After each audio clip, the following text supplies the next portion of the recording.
Oh, what's up, guys?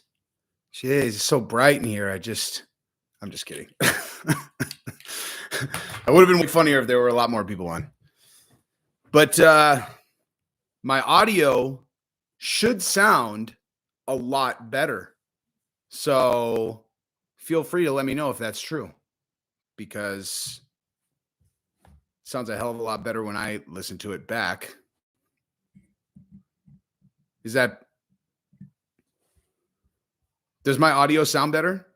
Everybody? What's up?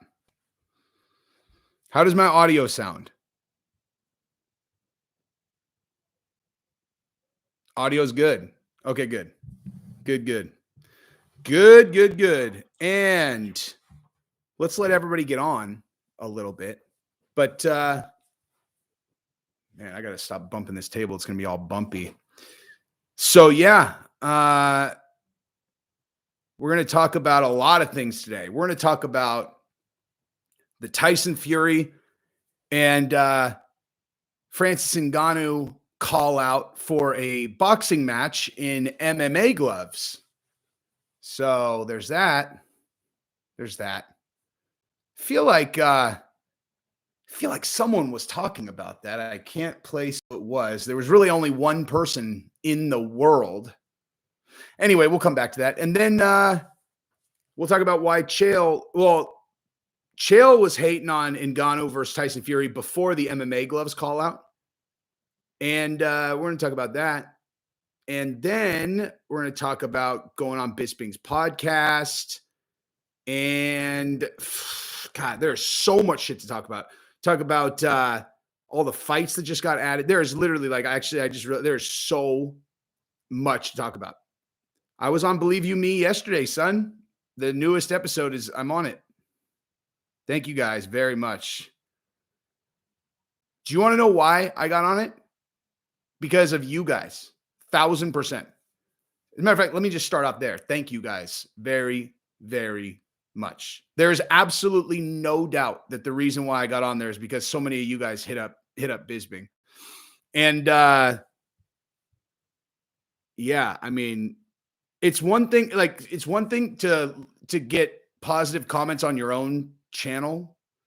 But like I looked at like Bisping's the Believe You Me podcast, and the comments on that one were all a bunch of you guys like, congratulations, Jesse. I was very moved and I feel very grateful. So thank you guys very much.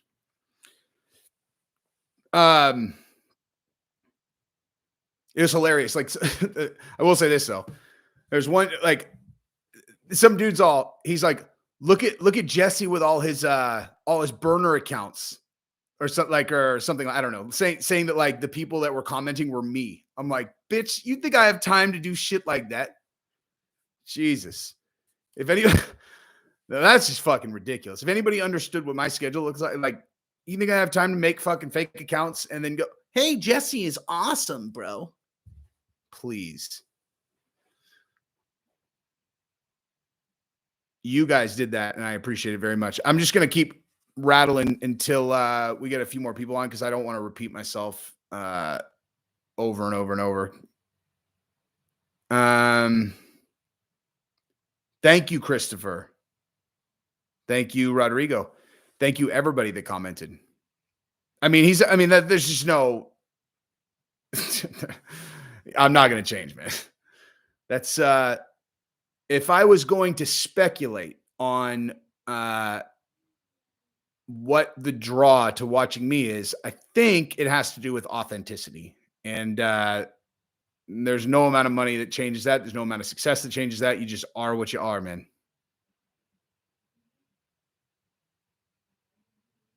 Thomas Latella. That is the question we're going to ask. Because you know what? Let me actually just say this in advance as a preview for this, okay? I mean, I think I've made pretty fucking clear.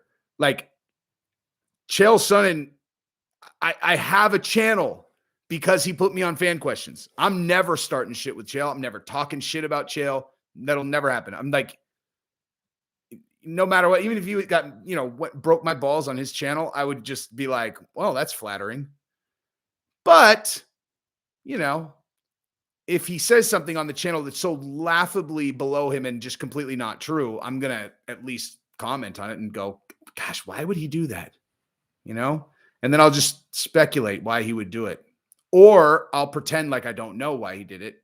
And then look, then people can't tell, like, is Jesse a fucking mastermind or is he just like a fucking idiot? Or is he just like a fan that's just honored to be involved? Because he couldn't be all of those things. Well, he certainly can't be a mastermind and a fucking idiot at the same time. He could certainly be honored to be involved and also be a mastermind or an idiot. DCS, thank you very much, dude. Do I remember when there was talk of Junior Dos Santos and Fury? I don't remember that, actually. I really don't. I actually don't remember that.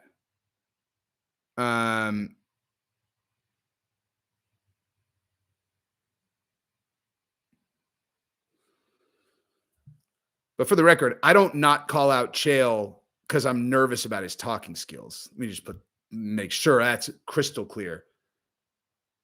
I don't talk about Chael because I have respect and loyalty to people who I feel have been pivotal in my journey to a place that I'm grateful to be. I fear no motherfucking man on the microphone, son. There's nobody that makes me nervous in that arena. Let me look this up, though. JDS, Tyson Fury. I promise you. Oh, okay. Junior Dos Santos challenges Tyson Fury and Anthony Joshua. Oh, this is like 2 months ago. I mean, listen, certainly not to be a dick to Junior Dos Santos or to be disrespectful to anybody who's on American Top Team. But come on. Like Francis Ngannou or Junior Dos Santos. Francis Ngannou, the sitting heavyweight champion of the world in the UFC, who has been measured to have the heaviest punch in the history of the world, that Dana literally said getting hit with his fucking punch is equivalent to getting hit by a Ford Escort going like 35 miles an hour.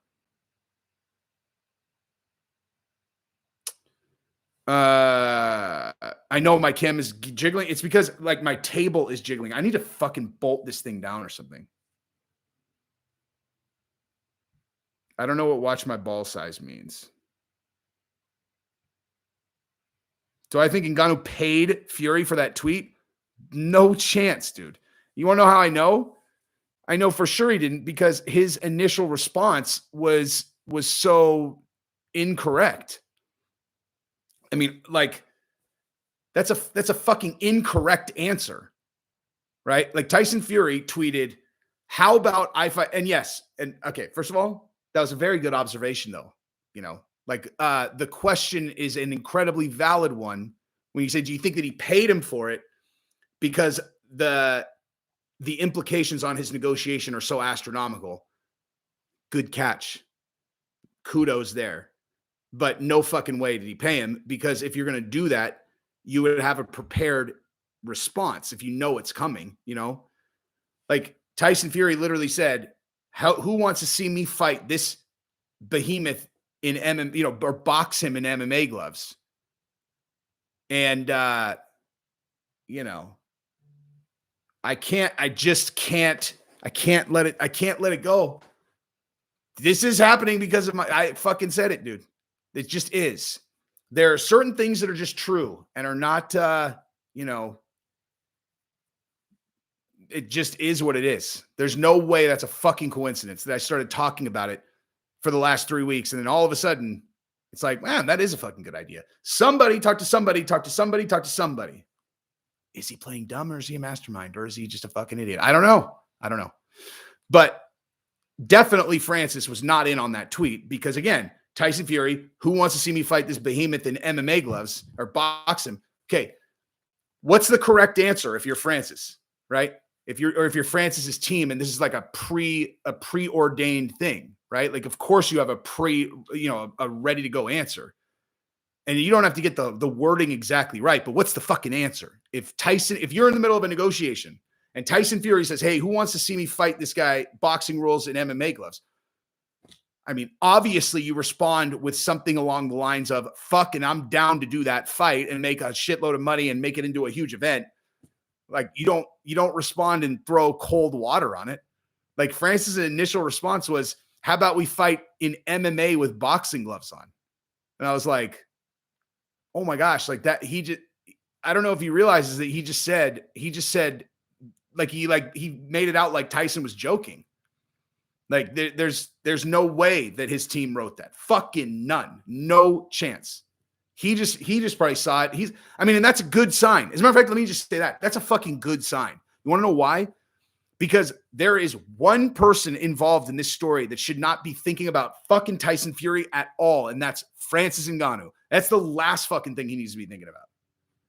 Out of all the things on earth he could be thinking about, the last fucking thing he needs to be thinking about is a fight after the fight that he has in 2 weeks against the scariest dude he's ever fought, who's a kickboxing murder machine, who's the most, mobile, dangerous, lateral moving, close distance, super fast. I mean, yeah, he needs to think about anything other than fighting Cyril Gane like he needs a fucking hole in the face.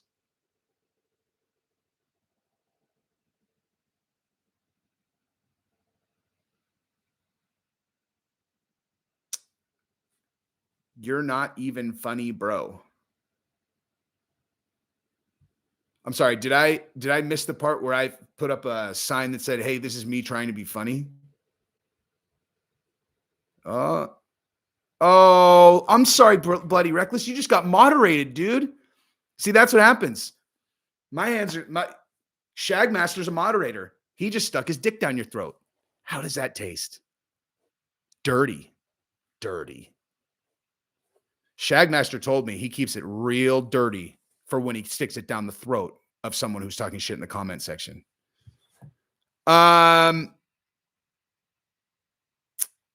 I cut my hair every couple weeks. Okay, so it's been long enough.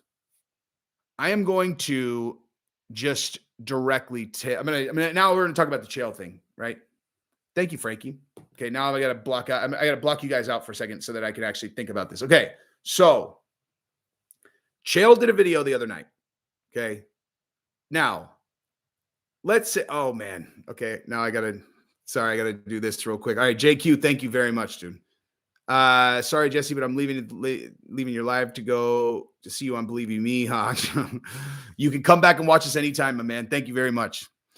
Anyway, so Chael did a video called "The Problem with Fury versus Ngannou," and that was before Ngannou tweeted the thing yesterday. It was because I know that I watched it the night before that, and let me just make sure that I'm 99% sure that the name of it was "The Problem with."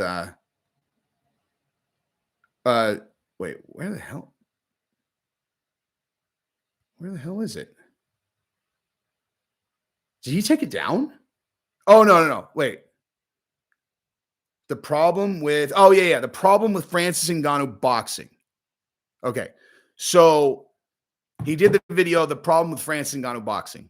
And I will summarize the point that he made. So the first thing he said is he was like, let me just high level this, right? And again, let me disclaimer this. Dude,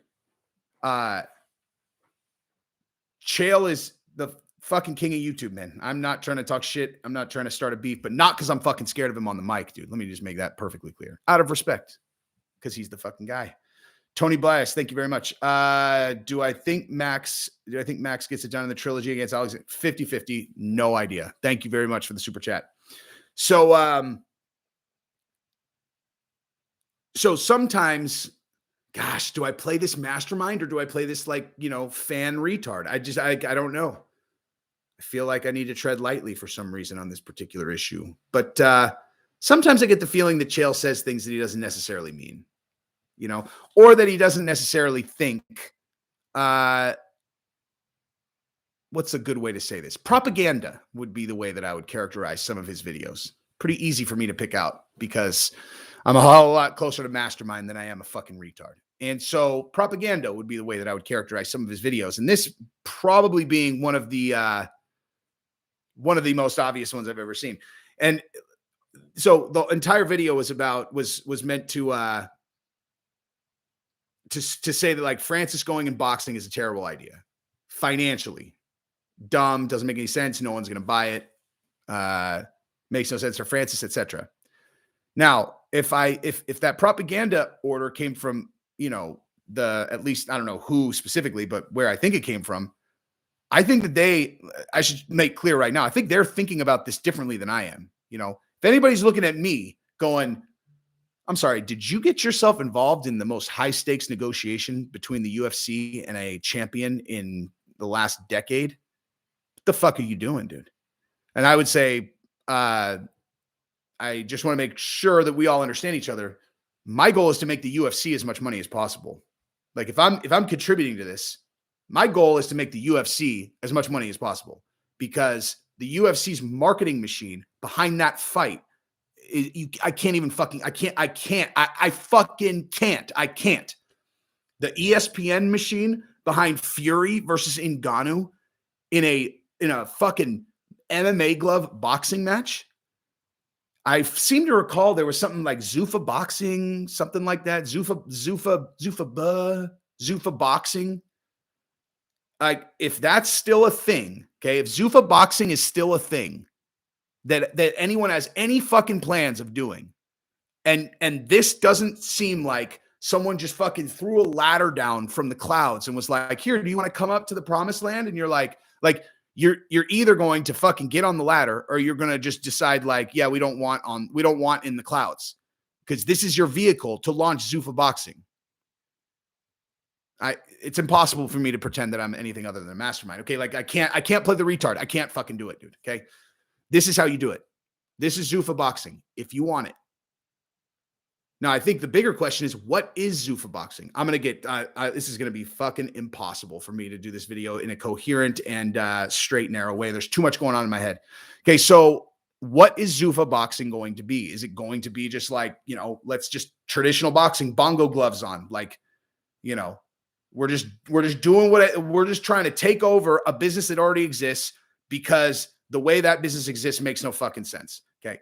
Well, the reason why you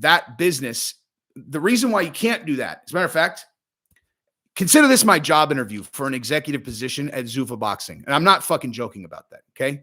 So, because I'm going to explain exactly how you not only create Zuffa boxing, you also use it to strangle the life out of the remaining boxing community and that business in general. Okay. So whoever is in charge of Zuffa boxing, I'm literally talking to you right now. Okay. Job interview right now for the next 15 minutes. So the reason that I see why you wouldn't be able to, or at the very least, why you're going to have a challenging time launching Zuffa boxing if it's just the traditional boxing that's always existed, is because of the pay structure and the format of each of these big events. Okay. You build a combat sports organization on the back of enormous fights, and you build enormous fights on the back of enormous stars that are fighters. Okay.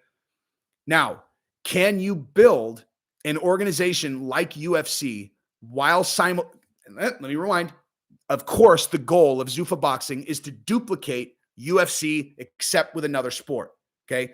UFC is doing everything that it's expanding, because it's become like MMA is becoming more popular. It's expanding into, larger markets, etc. So it's going to continue to grow. They're going to charge you $5 extra, which I have no problem with, by the way, as long as the fighters are going to see some of that at some point. I don't get into fighter pay. That just seems like a common sense thing to say.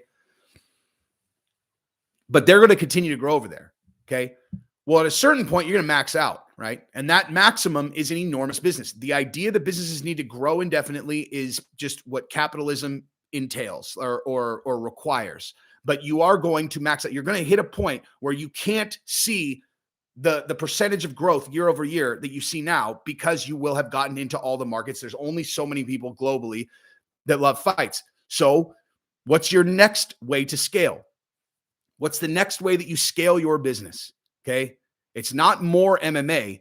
It is a parallel business. It's something different, so you can sell more to the same people. I'm sorry. It's not more consumers. It's selling more, something else, selling more to the consumers that you have.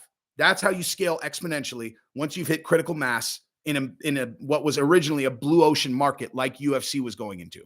Okay. So obviously the upside in the business in building Zuffa boxing is capitalizing on a completely different sport that you get to sell to the same same consumers. But like I said, you can't build that sport without the stars, and you can't build a company like UFC paying the stars the same amount that they make boxing. You can't do it. Okay. That's why in the fighter pay conversation, when I watch and I listen to these guys compare boxing to MMA, I feel like my fucking ears are going to start bleeding. Now, am I saying that like UFC is definitely paying guys exactly what they're worth, or that they're not making a fucking enormous person?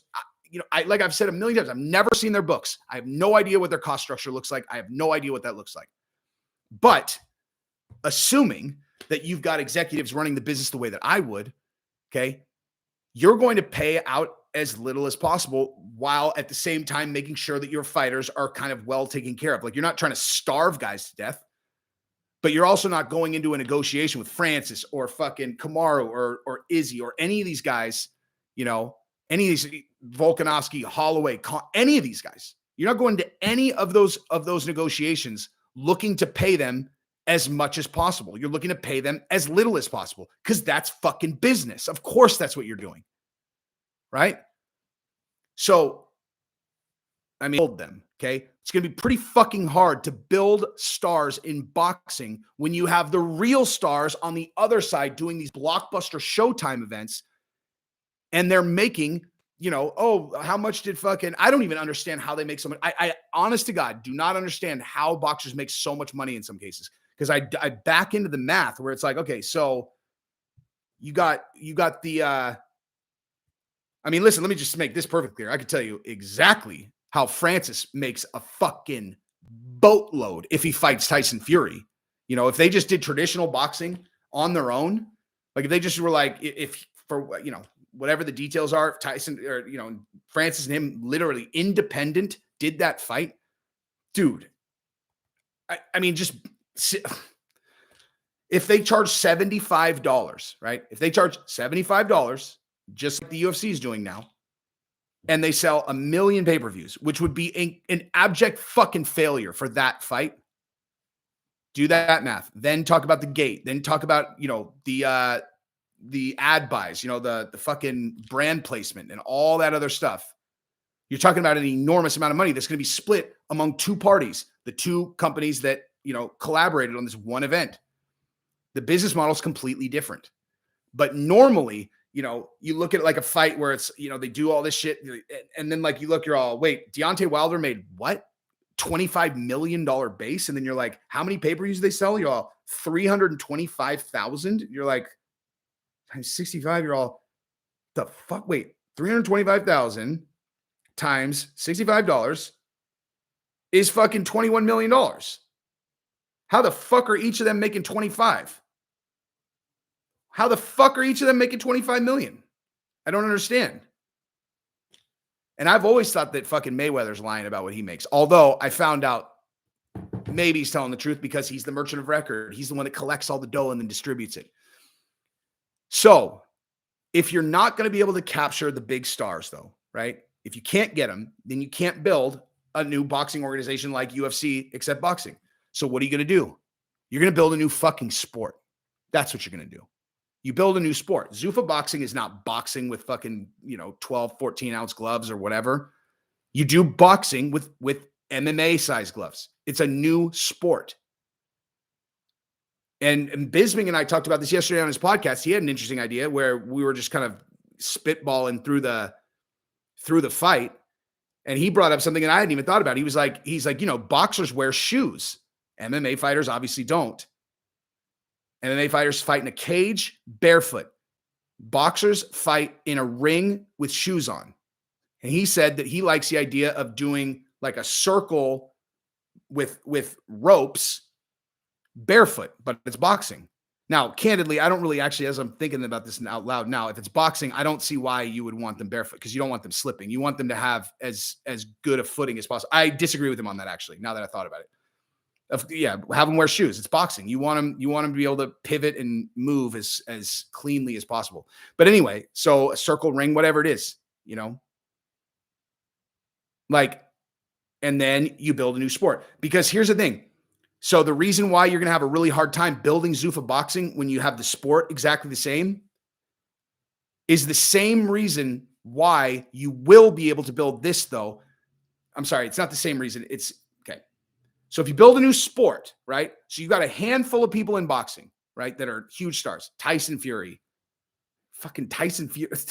There's only a few, man, that can actually sell pay-per-views, which is probably one of the other reasons that UFC is extremely apprehensive to breathe any life into that dying bitch over there that is boxing. Maybe that's their plan. Maybe their plan is let it die, and then we'll start Zuffa boxing. And I'm saying, let's do something better. Let's just do something better. Because, like I said, you got a handful of stars that could sell. And then underneath them, you have a fuckload of insanely vicious boxers, fucking killers that would fucking throw their face through a fucking sledgehammer to make as much money as UFC fighters make. Do people really think that like these really, really talented, really, really solid boxers that just don't, they're just a hair below, just a fucking hair below, the big guys. You think that those guys are making $5 million a fight? Like the champions are in UFC? They're not. They're not. Boxing is the most top-heavy sport in the history of the world. You literally have a handful of guys making real money, and the rest of the guys are kind of doing okay, making a couple $100,000 on the undercard. So you actually stand to recruit real fucking boxers, like vicious fucking boxers. Vicious boxers into this new sport where they don't have to learn fucking grappling. They don't even need to learn how to check a fucking kick. They don't need to learn how to sprawl. None of that. They do exactly what they've been doing, except they adjust their defense a little bit. And they adjust their offense around not having to concern themselves with a guy just being able to go like this and avoid straight punches. Okay? Do you understand how fucking awesome that sport would be? Like, BKFC, I don't want to say anything negative about anybody. BKFC is not my taste. I don't like that it's bare knuckle. I would prefer they were wearing MMA gloves. I think the bare knuckle thing is like a gimmick, because ultimately, what's the difference between a bare knuckle and a taped up MMA glove hand? Simple cuts, okay?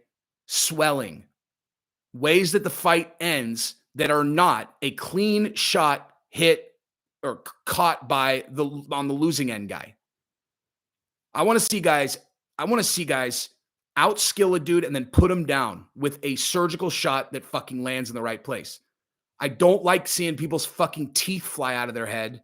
I don't like huge cuts. I don't like enormous swelling and shit. I mean, maybe I did when I was a fucking young dipshit. Now, I would prefer they were wearing MMA gloves. I know BKFC uses circle with ropes. Obviously, I know that. But what I'm saying is, like, if the UFC enters that space and they just put the gloves on, do you really think that there is any competition there? Okay, there's no real boxers doing BKFC. Not really. And don't you fucking dare throw Paulie Malignaggi at me. He lost to Artem, okay? He lost to and that's the other thing. That's the other thing, okay? That's the other thing. I know, you guys, okay, look, I understand Beefs is doing it. I understand BKFC is doing it. I'm talking about the Zuffa doing it. Like that, okay. In order to build a sport like what I'm talking about, because when I'm not talking about Zuffa boxing launching, and doing numbers like BKFC and the kind of it's just like a little sideshow, maybe we could have, guys that fall out of the UFC. I'm not talking about that. I'm talking about a fucking 12-inch cock up the ass of boxing, a fucking vice grip on boxing forever, like UFC has on MMA. It's a model that has been proven that can be duplicated if you can navigate the first fucking problem, which is the pay structure that lives in regular boxing. And there's the simple way. There are two ways to do it. One is you just lose your ass on the stars to bring them into the sport. And you'll never, ever, ever fucking ever give anyone else that deal ever again. You could pay the fuck out of Tyson Fury, Canelo, Deontay, and a few of these other guys to where you're going to be losing your ass on those events. And you just do it, but you're losing money on purpose because you're thinking long.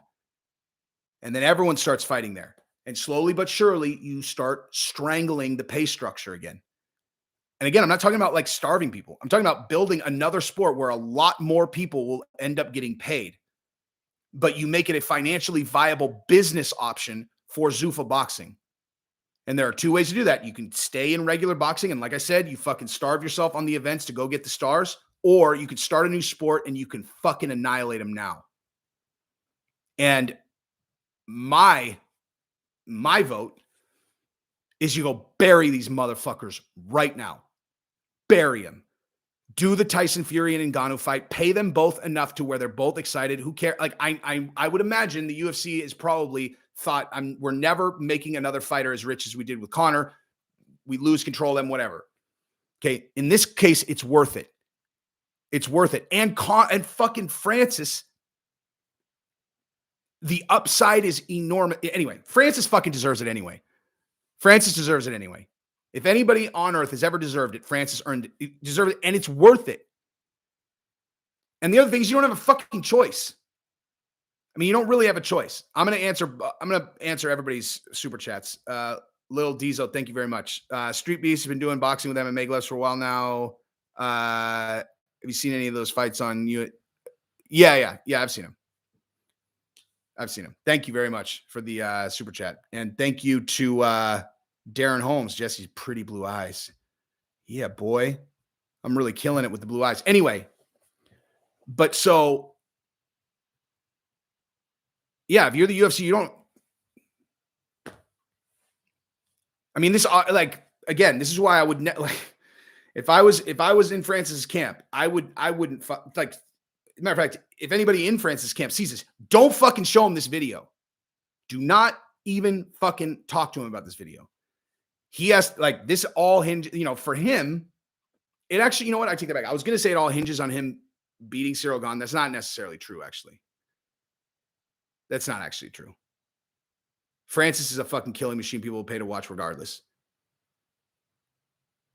Jake Chapman, thank you very much, dude. Only videos I really look forward to on YouTube is also see me and Bisping together. Thank you very much, man. I really appreciate that. And thank you again to all you guys that commented to Bisping to have me on. That's the only reason I ended up on.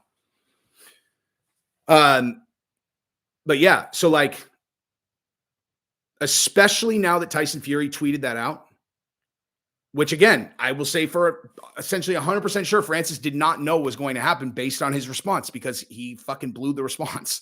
His response to the tweet was the exact opposite of what you would have had him say if this was like some kind of rigged game, You would obviously, if you knew that was coming, you would fucking tell him and go, okay, he's going to tweet this. This is all part of the negotiation. This is what you respond with. But so you got Fury. You got Fury in the mix. And so now the UFC is not negotiating against, they're negotiating against him going and doing this Tyson Fury fight, Now, if I was in Francis's camp, man, it's so fucking complicated given that he has this fight right now. The risk reward for both sides is so fucking enormous. It is so fucking enormous. Because you guys have to understand, if the UFC, I mean, I don't know what's going on. Maybe the UFC is making him offers behind the scenes right now. But if the UFC is not making him offers, right? Although if you win, okay, well, actually, no, straight up. So if he loses, he's a free agent, right? Everybody's acknowledged this. So if the UFC is not making him an offer now, what they're basically saying is if he loses, we don't think he has value anyway in the free market. Right? If they thought that Francis could lose this fight January 22nd and then still go fetch an enormous paycheck with Tyson Fury or whoever, then they would be frantically making him an offer right now. If they're not frantically making him an offer, then they have deduced that his value goes away if he loses to Cyril. Maybe that's true, maybe it's not. I think it very much depends on the nature of the loss, but certainly there's no comparison between what his value is right this second or if he wins. But if he wins by devastating knockout, like if he knocks out Cyril Gane, and then you get Tyson Fury barking on Twitter about this, dude. The UFC, they're like I mean, if I'm in the front office in that situation, I fucking launch Zuffa Boxing just to sign and lock up Francis, even if I have no intention of going long and hard on Zuffa Boxing, which again, I think 100% can and should be done. And I'll go sit in that office and dedicate my entire life to strangling the shit out of what is boxing now, putting that fucking dog to sleep permanently, burying them, and then scaling that new business, Zuffa Boxing, into the fucking stratosphere. Trying to match UFC numbers inside of 5 years with aggressive targets. If you have fucking Francis and Tyson Fury as your launching pad, and you got Conor sitting out there with a fucking bum leg. You got Conor out there with a bum leg. Your number one asset, the most valuable fucking asset that you have as a company, and his leg is compromised. I know people are saying bionic leg. Okay, maybe. But I would say his legs are certainly a lot safer if he's boxing.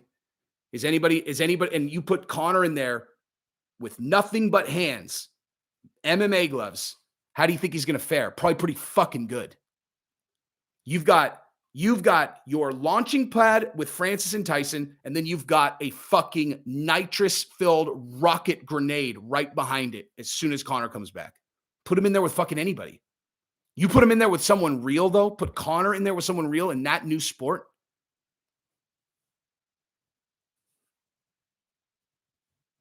Tyson Fury has his own promotions company. I don't know if he's contracted with Showtime.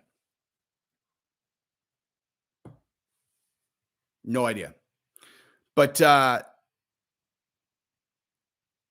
UFC can work it out, dude. If you're okay, the UFC is what now? Like what's their valuation? Fucking I don't even know, 10, 12, 13 billion dollars. If you're a $13 billion business, you figure you can work it out, dude. Especially again, because you're okay. Well, if it's me, you're not thinking about this initial event as like you do your normal events. You're launching a new business. Okay. The goals, your goals and your objectives are different when you're launching a new business. Okay. Current state, UFC looks at every single event as a fucking P&L, profit and loss for you guys.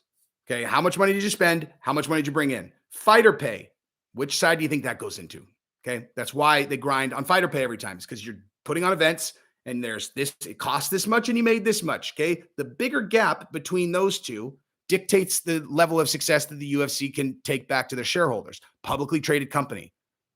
They're not private. They don't have a lot of latitude to just like not hit their revenue targets. You know, so, you know, that is a completely different deal. Each event matters.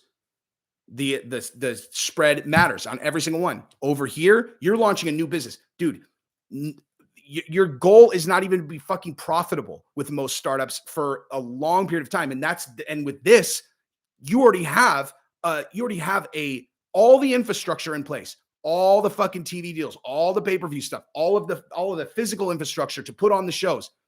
You know exactly how to do this business, fucking exactly how to do this business. And if you have to lose money, or not even lose money, if you have to pay Showtime or whatever to where your profit margin is not as high as it would have been otherwise, but it gives you super fight like this to launch your new brand, fucking pay it all day. Pay it. Or I would. Especially with how much, I mean, dude, UFC's setting records. And also, so I mean, think about it like this, dude. UFC sold 8.5 million pay-per-views last year. Okay. They just increased, oh, fuck you. They just increased the cost of each pay-per-view by $5. They got another another $42.5 million to play with projected next year. And that's if they hit the same number of pay-per-view buys.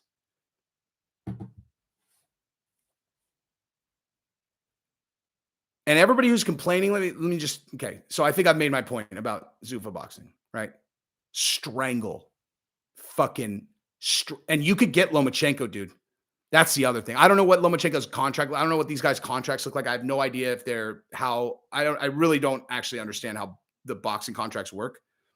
Maybe that's one of the things with Zuffa boxing was like, these guys are like locked down. It's similar to MMA, right? Why can't you start a successful MMA organization? Because UFC has all the fucking talent locked down. Maybe boxing has that problem too.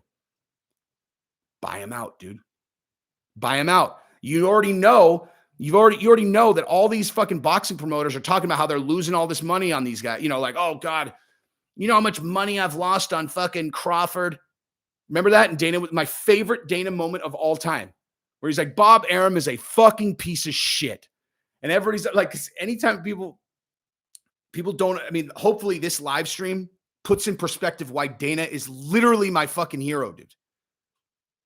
Like my entrepreneurial, like, I don't even know how to even, he's exactly what I want. Like that, like if I was going to be like, what's you in your best case scenario? That. Built a multi-billion-dollar business out of fucking nothing, out of an idea. He bought some shit for $2 million with his buddies and built it into this. And now he gets to offload all the shit parts of the business that he doesn't want to deal with. Why do you think every time you hear about a contract negotiation, you hear about Hunter? It's because fucking Dana doesn't want to deal with that shit. He doesn't want to deal with fighter pay. He doesn't want to deal with that stuff. He gets to do, like, he's the boss. He's exactly what every entrepreneur wants to be, at least from my perspective. Anyway, I'm sidetracked.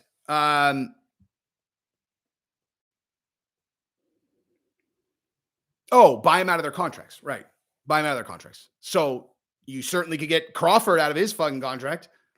The fucking idiot that has him under contract already told the world that it's a bad investment. So you're like, oh shit, hey, tell you what, how about you offload that? Although, fuck, he probably has some enormous multi-million-dollar guarantee. But again, what are we talking about here? We're losing money to secure the future of the business.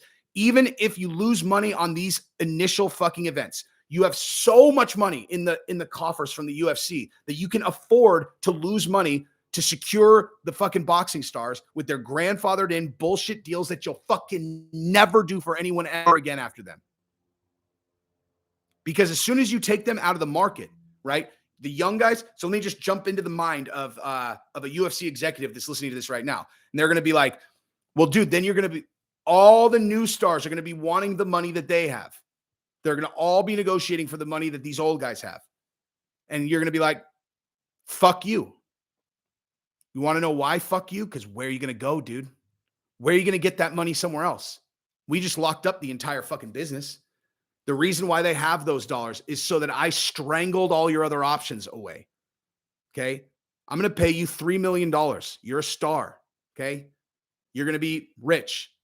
I'm not paying you $30 million because a company can't fucking afford that unless we go to the haunted house, you know, the annual haunted house model where a bunch of people get together, you put on one big event and then we give you all the money. That's not, it's not a viable business. The only reason we paid them was out of a long view, strategic business decision to strangle the fuck out of the future of that business. And it worked, which is why you have no options. You're going to take the fucking $3 million because that's what's fair given XYZ. So you treat it like any other startup. You lose money on the front end. And in this case, you take over an entire industry that has lived in, like, the boxing, if you owned the entire boxing industry, it would be very similar to owning the MMA industry. You could literally, in 10 years, you could double what UFC's revenue is now. Whatever UFC does now, fucking double it. You do pay-per-views on Friday nights for Zuffa boxing, and you do pay-per-views on UFC on Saturdays. Or you only do one pay-per-view per month right now. Fucking, you alternate the weeks or whatever. I'm buying them all. I mean, I realize I'm not like a regular person, but people are going to buy them. They're going to buy them. And think about what'll happen as we root out the streamers and we actually strangle them to death. There's going to be technology to strangle these streamers eventually. It can't last. Like there's going to be a way to crack that code where the streamers go away. I can't even imagine how much money is being lost on streamers, dude. I literally cannot even imagine it. Now, I told you guys I was going to go off on a tangent. Did you think I was going to go off on a fucking 40-minute tangent? So now let me go back to Chael's propaganda video. Now that I've laid out what I think they should do. Okay. Chael said that the first problem with Francis fighting or boxing Tyson Fury is, well, what's on the line? Like, what's on the line? If there's nothing on the line, then what's the point? I don't understand. Well, what happens if he wins? Well, I mean, if Francis wins, then he becomes the boxing heavyweight champion of the world, which was his fucking dream forever. And then he gets to fight whoever, and he gets another super fight. Maybe it's a rematch with Tyson Fury, or he fights Anthony Joshua, Deontay Wilder, or the guy that just beat, Anthony Joshua. I mean, like, if he wins, he's the heavyweight champion. Like, why? I don't understand. Like, what? And it's like, well, what if Tyson Fury wins? What does Tyson Fury get? He gets money. He gets money. I mean, he's getting money to fight. And then he's going to go in there with Francis Ngannou. Like, what do you think? He's going to try to lose? I mean, I understand the Charles Barkley. Thank you very much, sir. Why does Bisping pretend he's never heard MMA Guru? He probably hasn't. The only reason he'd heard of me is because I did that one video talking about his street fight thing, and that blew up. And then all of you guys hit him up over and over and over and over, which, again, thank you guys very much for that. Thank you again. So the first point that Chael made, doesn't make any sense to me. It's like, if people want to watch two guys fight, they're going to watch a fight. Anyway, so that was the first one. Then we got into the part that is just like, I don't even know how to even characterize this there's only one way to characterize it. He has to think that a huge percentage of because like, I think my viewership are relatively educated. Like, they know the fight game pretty well. Like, obviously there are some people in the comments and I'm like, Jesus. Oh, hey, good idea, dude. But it's rare, right? On Chael's, I get the feeling that he thinks he has a pretty dumbed down group, because the next example he gave was the Mayweather-McGregor fight. He's like, well, yeah, these one-offs are fun. Mayweather-McGregor, I get it. Here's the thing that you guys don't know. Half that stadium was empty. I've heard him say that before, and I'm not doubting that that's true. He's like, half that I mean, well, I kind of doubt it's true, but whatever. As it relates to this conversation, let's just say it's true. Half the stadium was empty. I'm sure, let's just say, actually, I don't have any reason not to believe him. It was empty, right? And he's like, what you guys don't know is that if you can't sell out an auditorium, you can't sell that fight. I mean, those guys might have done well, but I could promise you everybody else took a bath. And he's saying that like it was a financial failure, right? This is a very long portion of this video. I mean, like, I understand they're like really dumb viewers, like viewers that are like really, really dumb. But how dumb do you need to be to think that the single highest selling pay-per-view in combat sports history could be construed as a failure in any capacity whatsoever? It sold 4.6 million pay-per-views at $100 a pop. Easy math. Easy fucking math. And that doesn't even include sponsors, the gate, which apparently sounds like it didn't hit. Let me do these super chats real quick. Weston, thank you very much. 2022 years get hired to UFC. Great ideas. Thank you very much, dude. Tony Bliss, when they did May Mac, the streaming was so bad I found it live on YouTube. And you want to know why that was? Because 4.6 million people fucking bought it, dude. I remember that too. It's because the system got completely overloaded. I think they actually did have to do some refunds on that. Now that you mentioned that, yeah, I do remember this. They, Floyd versus Manny pay-per-view sales. Let me see if that's accurate.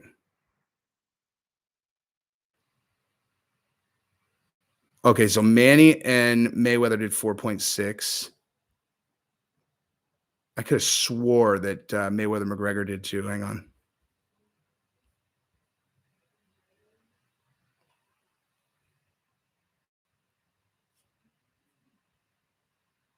Wait a minute. Hang on a second. Projected pay-per-view figures from Mayweather Paul. Oh, that's Mayweather Paul. Where the fuck is? Okay.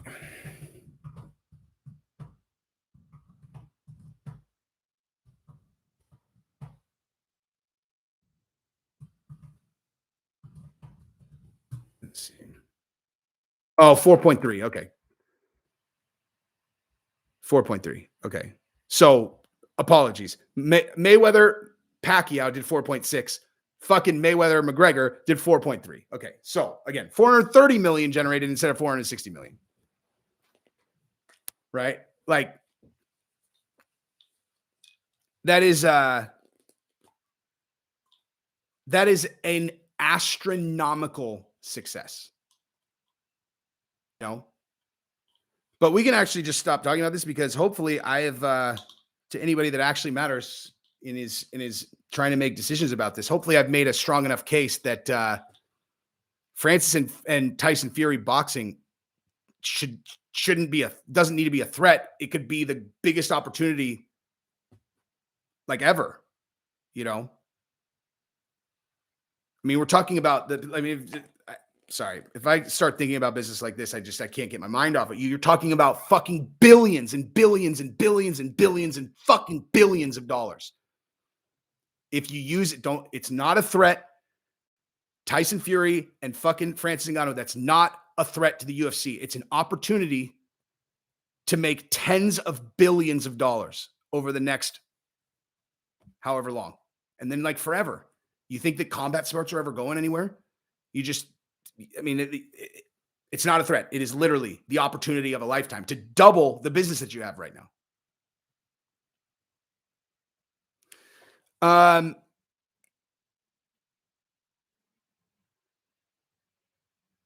Fury versus Francis in MMA gloves wouldn't sell 1 million pay-per-views. Okay. I'm just going to put what I would. I disagree. I staunchly disagree. Whenever people hate on this shit, they're like, well, Francis has never sold blah, blah, blah. Okay. Even if you want to play it that way. Okay. Francis has never sold blah, blah, blah. Okay. Hey guys, next week, Tyson Fury is going to fight fill in the blank with well-known fighter, bare knuckle for the first time ever. First time that a heavyweight, like a well-known heavyweight fighter is going to fight without boxing gloves on. Okay. Are you buying it? Say no. And then fucking go throw yourself off a fucking, actually that's just, you are like, you're fucking buying it. Okay. Just fuck off with that. Fuck off with that. Oh, Mike Tyson in fucking 1992 decided that in his comeback fight, he's going to fucking fight Peter McNeely without boxing gloves. It's like, wait, what? Yeah, he's going to fight without boxing gloves. Yeah, it's a spectacle you've never seen before. Holy shit. Fucking everyone is buying it, dude. F-Boy, thank you very much. You know, a lot of, Ooh, nope. I appreciate your kind words, but Ali Abdelaziz is he has actually put this stuff into practice. He has the largest stable of fighters in the world. Like, yeah, no. He's a fucking badass. He is a fucking badass.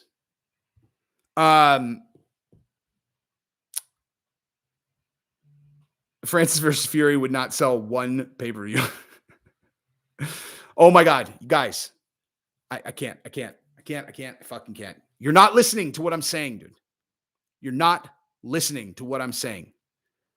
If you're saying Francis is not a draw is the problem, you're not listening to what I'm saying. Okay. The draw is Tyson Fury fighting without boxing gloves. Okay. All you need on the other side of that story is someone with a story, like any kind of story, like any kind of story that is interesting that you could sell. And the reigning heavyweight champion, that's the hardest hitting fighter in the history of the world, who is the sitting, reigning, no gloves champion of the world, is a fucking story that I could give to the handicapped kid down the street and he could fucking sell that fight.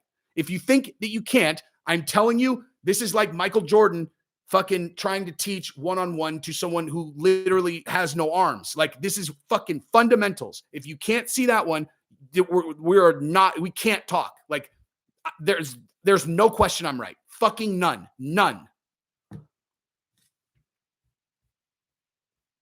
I'm not talking about who would win.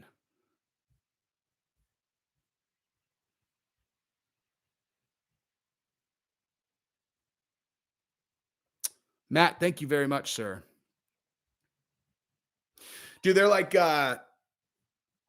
not bare knuckle with MMA gloves. It's the same thing, dude. Same thing.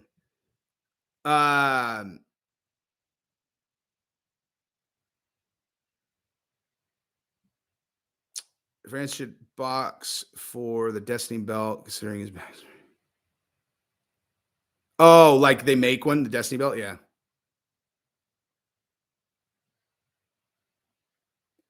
Tony Ferguson type of guy to win him. Dude,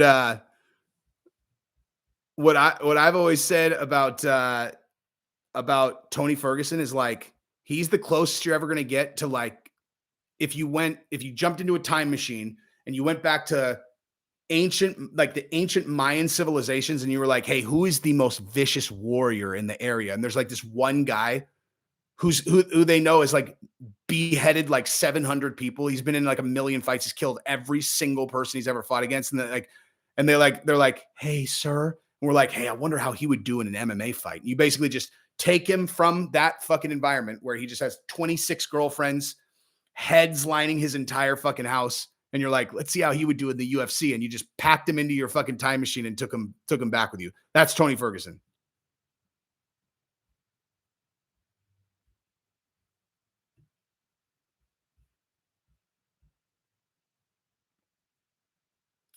Who should get the next title shot after Francis versus Gane? You know that. Everybody knows that. Who's going to sell those pay-per-views? John Jones. The answer is John Jones. 100%.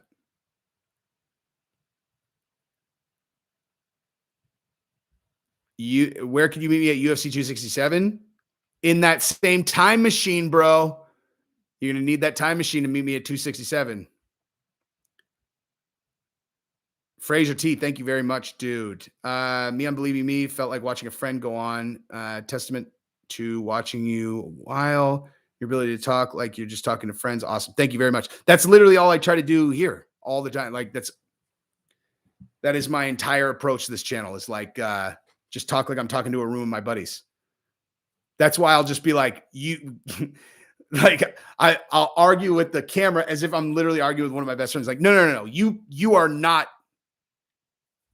I just pretend you guys are my best friends.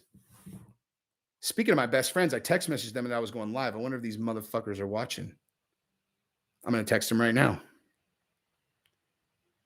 I'm just going to say, I'm talking about you bitches live.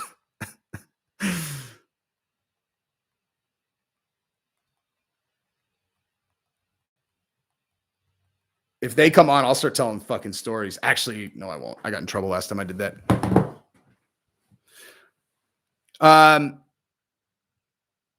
Exactly. You guys are a room of my buddies. Hakeem Mills, who do I see replacing Max Holloway now that he is out? No, is he really?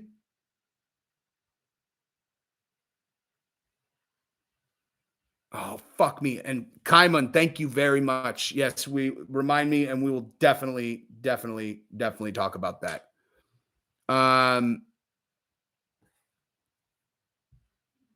Who do we see? Let me see if that's even fuck. If that's true, that is fucking terrible news, dude. I wonder what it is, though.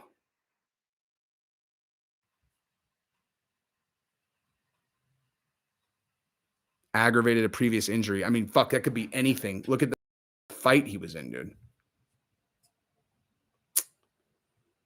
That is unfortunate. I have no idea, dude. Honestly, you could fucking sell Ortega, dude. I know he just beat him, but man, that fight was like, who is not going to watch that fight again? But yeah, maybe Giga if he beats Qatar. I don't know. I mean, but there's not enough time. Okay, so Hamzat and Gilbert verbally agreed to fight the 9th. I heard that fight's made. If Figueiredo beats Moreno, they 1-1-1. Does Moreno get an immediate rematch? Yes, he does.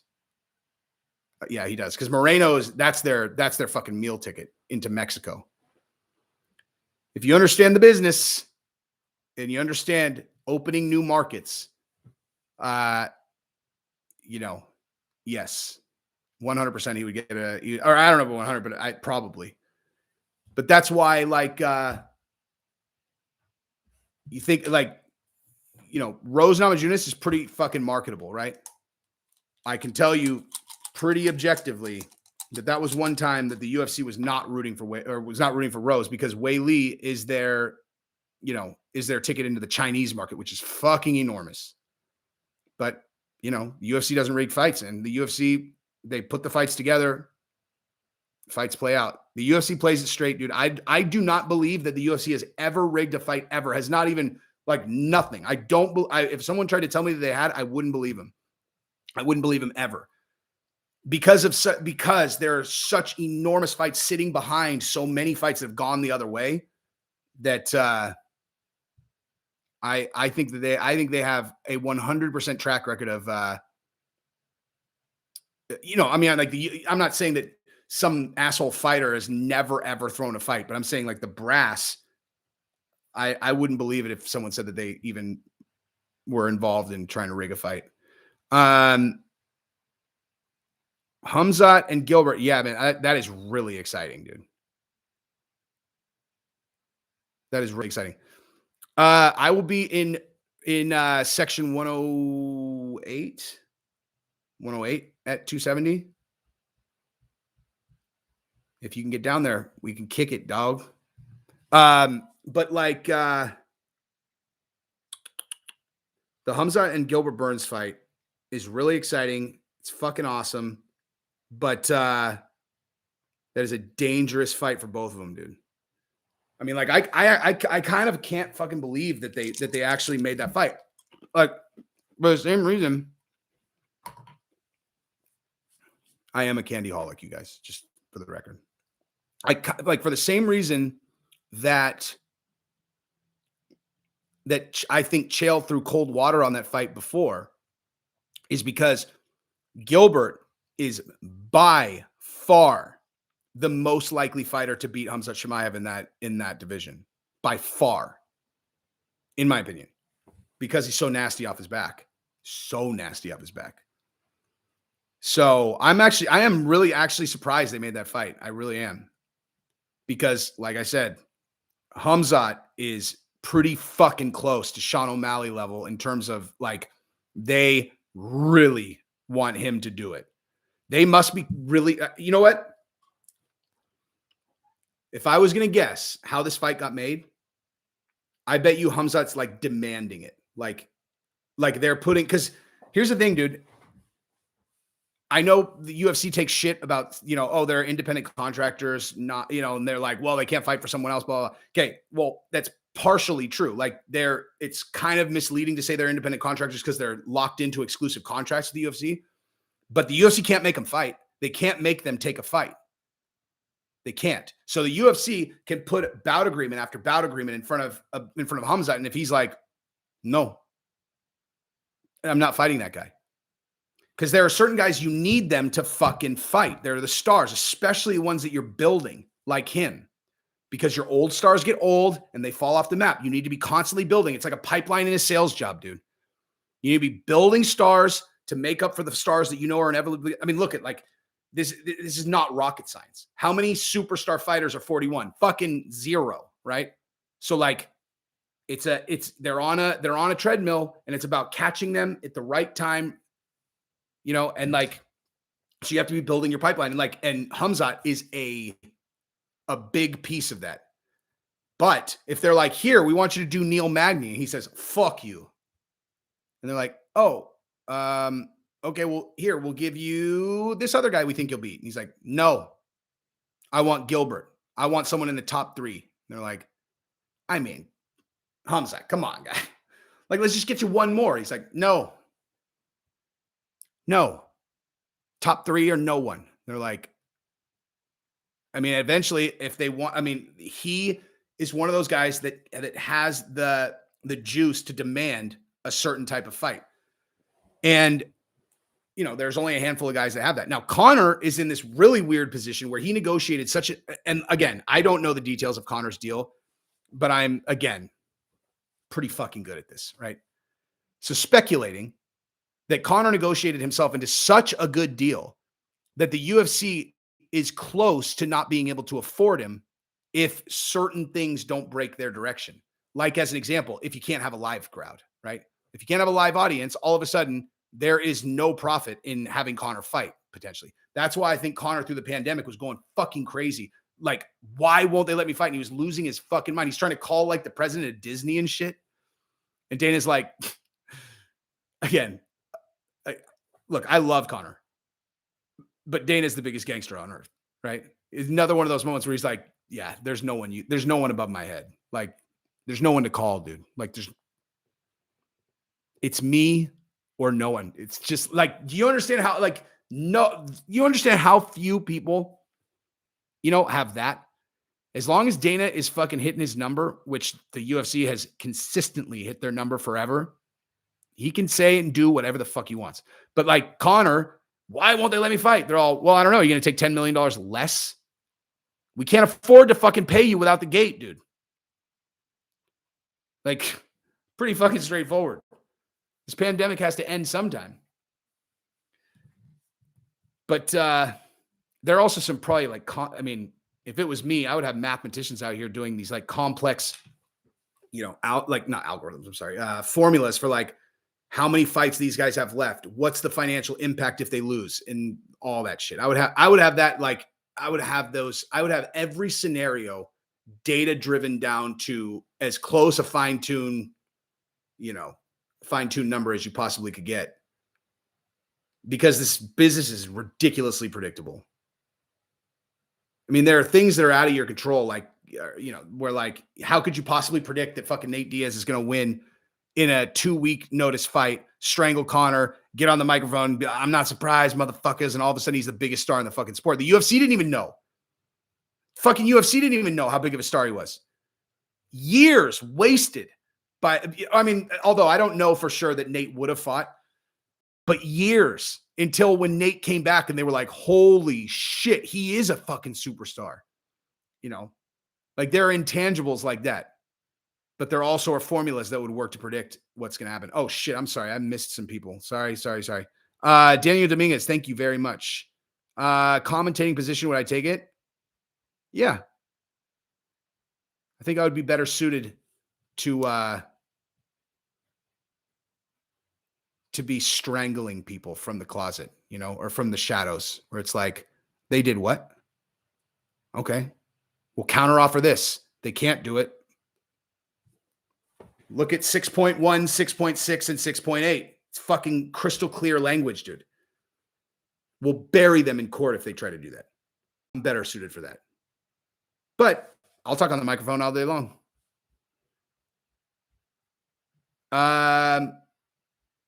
Karthik Hedge, thank you very much. What am I chewing on? I am chewing. Do you want to see how fucking embarrassing this is? Look at this. I love these things, dude. Soda can fizz candy. They're so good, dude. They're kind of like Pop Rocks because they like blow up in your mouth. But you know. Thank you very much, Catherick. What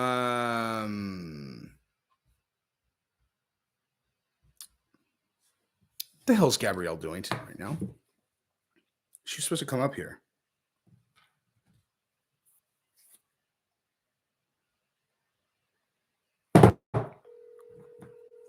Fucking balls on this chick, man. Yes. What are you doing? I am trying to figure something out. What are you doing? I thought you were going to come up here and hang out. I did come up there, and then it sounded like you were actually recording a video, so I didn't open the door. Oh, look at you with your something nice. Look at you with your something nice. Mm-hmm. I wasn't. I was live. I was just ranting about things. Oh, you were? You were talking about Zuffa, however the fuck you say it. Zuffa boxing. There you go. You were talking about that, and it sounded like you were like recording a video. So I did not open the door. But I need to finish watching a video because I'm writing stuff down. I just finally, after 39 minutes, got to the part that I was waiting to get to because I didn't know where it was going to be. So I had to watch the whole thing, and I'm about ready to pull my hair out. So let me finish doing this. What is it? Don't worry about it. It's for Happy Co stuff. But then I have to go get the girls in like 15 minutes. All right. Well, we are leaving for sushi in 3 hours. No, less than 3 hours. Then I'll come up and say hi. Okay, bye. Okay, bye. She does not have a sister. She's got like a half sister, but they're like older and married.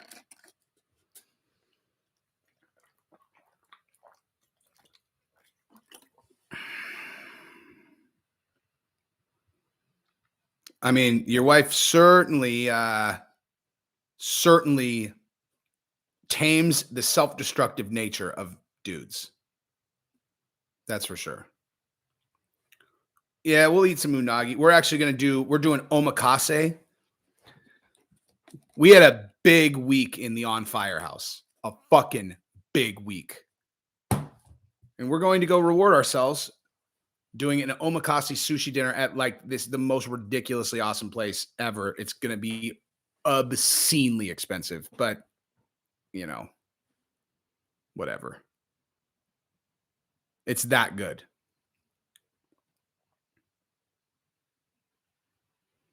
Have I seen Holloway versus Volkanovski? Yeah, I did see that. I just talked about that. That is a shame, man. How many subs did I get over the last calendar year? Actually, I actually do know that. I would guess around 40,000. Because I grinded to 10,000 over, it took me a year. So I started in April of 2020. I hit 10,000 almost exactly like a year. And then from then is when I blew up. Like it was like, it was almost like I mean, it's so close that you could almost like say it was almost like on the same day. It was like, it took almost exactly a year to get to 10,000. And from 10,000 is when the Fabia videos happened and it blew up. You got to 40K last week. Congratulations, dude. Here, I'll go check out your channel. Into Thin Air. Hold on. Not only will I go check it out, I'm going to go subscribe. You're going to get fucking 40,001, son. Hold on. Into Thin Air. You got 41 and 8, son. Everybody go subscribe to Into Thin Air. Whoa, what is it? So, oh, shit. Maybe I don't want to fucking subscribe. This is scary.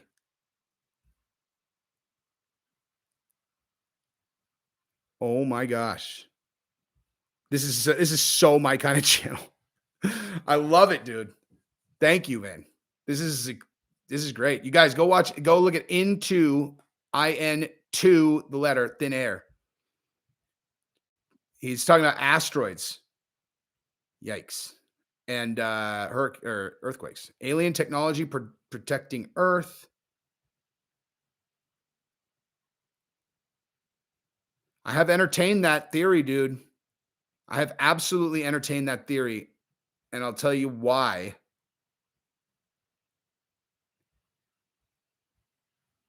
To the number, you dick. Jesus. To the number. Flat Earth makes that not possible.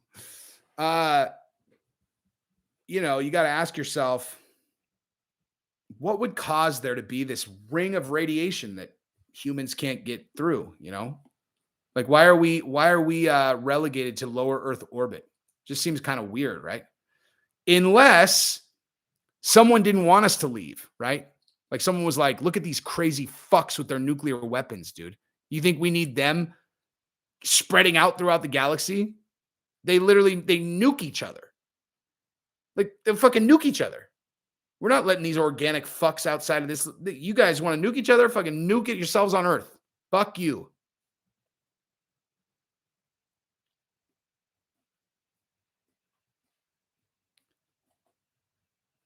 That's not even conspiracy, Jesse. It's just like speculation. You can definitely smoke while watching.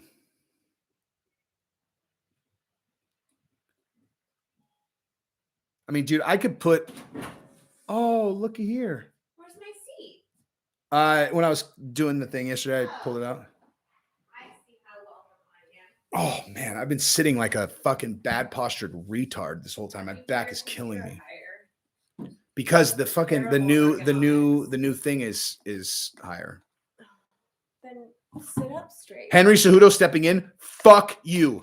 Fuck you. Don't play with my emotions. If that's true. What's happening? Oh my God, hang on. Oh. No way. Please fucking tell me that's true. Oh, he wants in. Oh my God. Oh my God.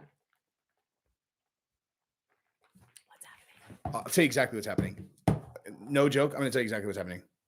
I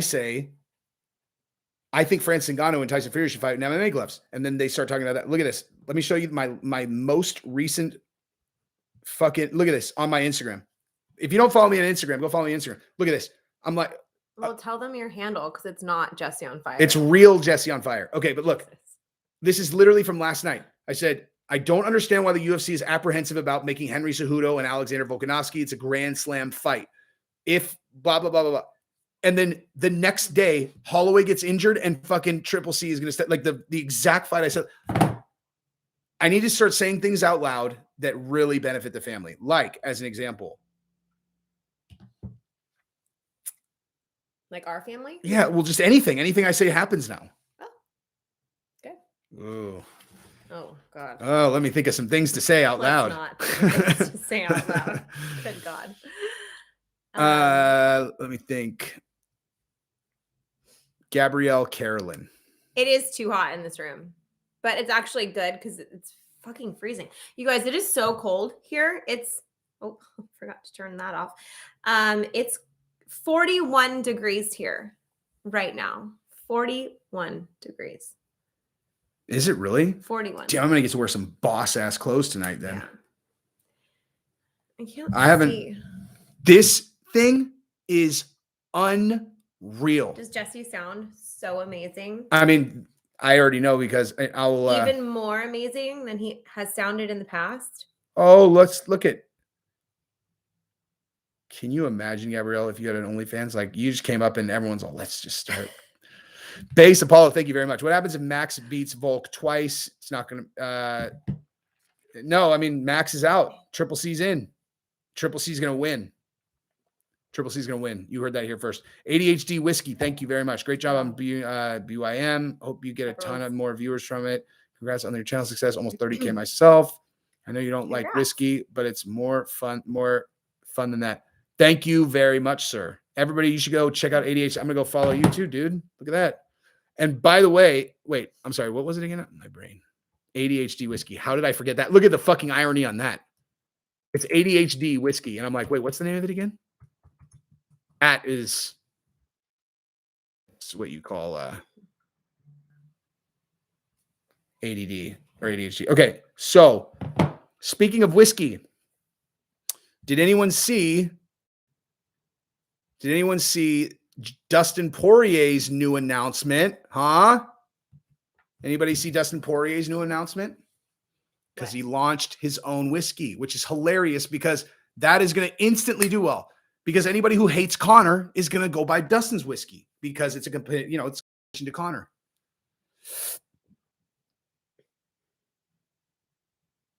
Really? Vicky Ramirez, thank you very much.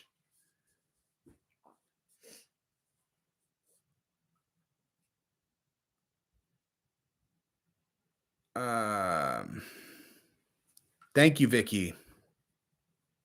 Jolie 12. That's funny. Gabrielle Carolyn. Here. Do I have to type the whole fucking thing out again? Sorry, my name is so long. I know, but what, Instagram.com. www.instagram.com God damn it. Gabrielle Carolyn. Sake. / Gabrielle. Oh my God. Can't even spell my name after all these years. Why did it not do the thing? Don't know. Maybe you need an HTTPS. His hot sauce is the bomb. Gabrielle? Poirier's? Mm-hmm. Oh, yeah. Yeah. His like one that's his is good, but the red habanero. It's the same brand. I literally buy it in the 3-pack. Dude, we have like fucking 4 of them in our. They'll be gone in like I know. I go through them so fast.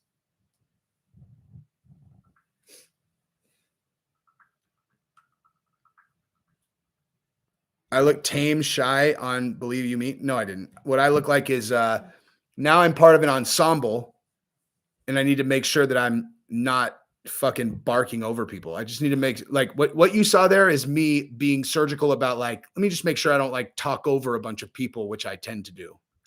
It's good to wait your turn in conversations. I've learned. I do not like that truff sauce gray area personally. I think Gabrielle likes it. No, it's not my favorite, dude. I had high hopes for it. Heartbeat is better. I had high hopes for it. Heartbeat's definitely better. Tabasco is the best. No, sorry. Tabasco is like so overrated.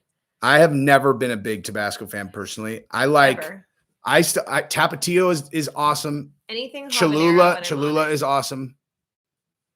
But Poirier's shit is better than all of those. Frank's Red Hot. Gabrielle loves Frank's Red Hot. I do. I put that shit on everything. What else?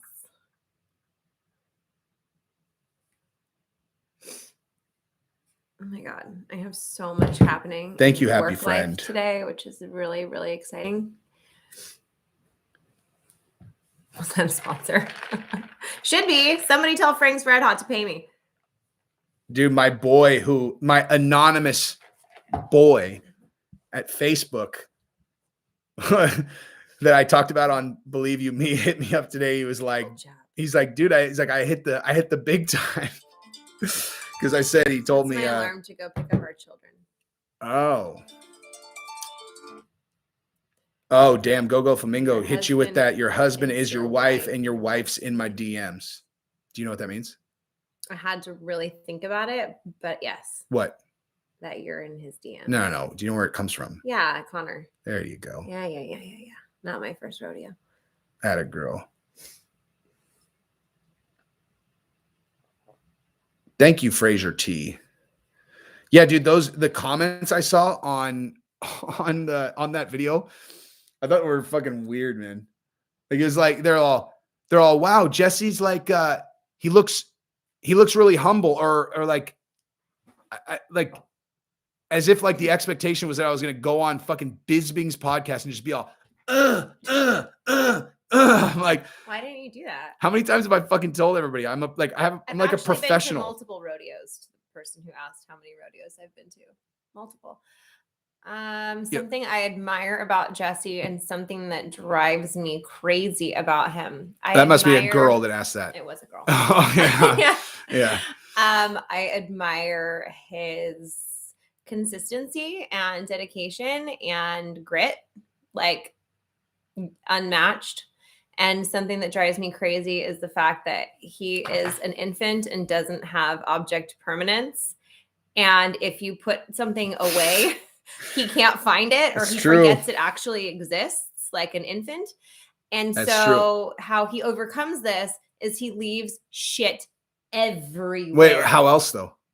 Oh, and he buys repeat items of the same thing over and over and over, because if you put it in a drawer in its place, it's gone. It doesn't exist. He doesn't own it. So he needs to purchase it again. This happens frequently with things like batteries, shoes, Razor inserts, shampoo, body wash. Dude, we had seven fucking bottles of the same shampoo. Yeah. Because I put them That, away. at least they were on a Auto subscription ship. though, an auto ship. From the episode you apparently was Tweezers you think would be one, but dude, me and Bisbing, if we did more episodes, it would get much better. Cause like, you know, your first time out, it's like hanging out with someone for the first time. You know what I mean? Repeat tools. That would be me. I'm the one who likes the toolbox in this house. Ask who went to Home Depot today. Was it Jesse or was it me to repair a cabinet? I said I'm not edgy. The fuck was I talking about? Well, actually, no. I mean, yeah, I don't know if I would have advertised I made a lot of gay jokes on the fucking shit. Just in case. I heard you talking about furries. Just in case someone for like my actual professional life was all, oh, you have a channel? Let me check it out. And I was like, look at this little Fabia. He's gonna creep out. It needs to be tilted down. Like, yeah. Or like this. Like put it up. Oh, shish kebab. So then. Yeah, it's a wider angle. So you're like there's this like and then more like, frame to fill. Yeah. Yeah. Is that better? That's better. I don't feel like I'm so in your face. You look tiny and I look huge. Well, it's because I'm like 3 feet behind you. Here. Fabia's behind me. Cobra Kai fan. All right, I gotta go get our kids. I forgot my alarm went off and they get out in 4 minutes. Love you. All right. Bye, guys. See you soon. See you later. Mackenzie gets here at 5. Or McKenna, whatever fucking name it is.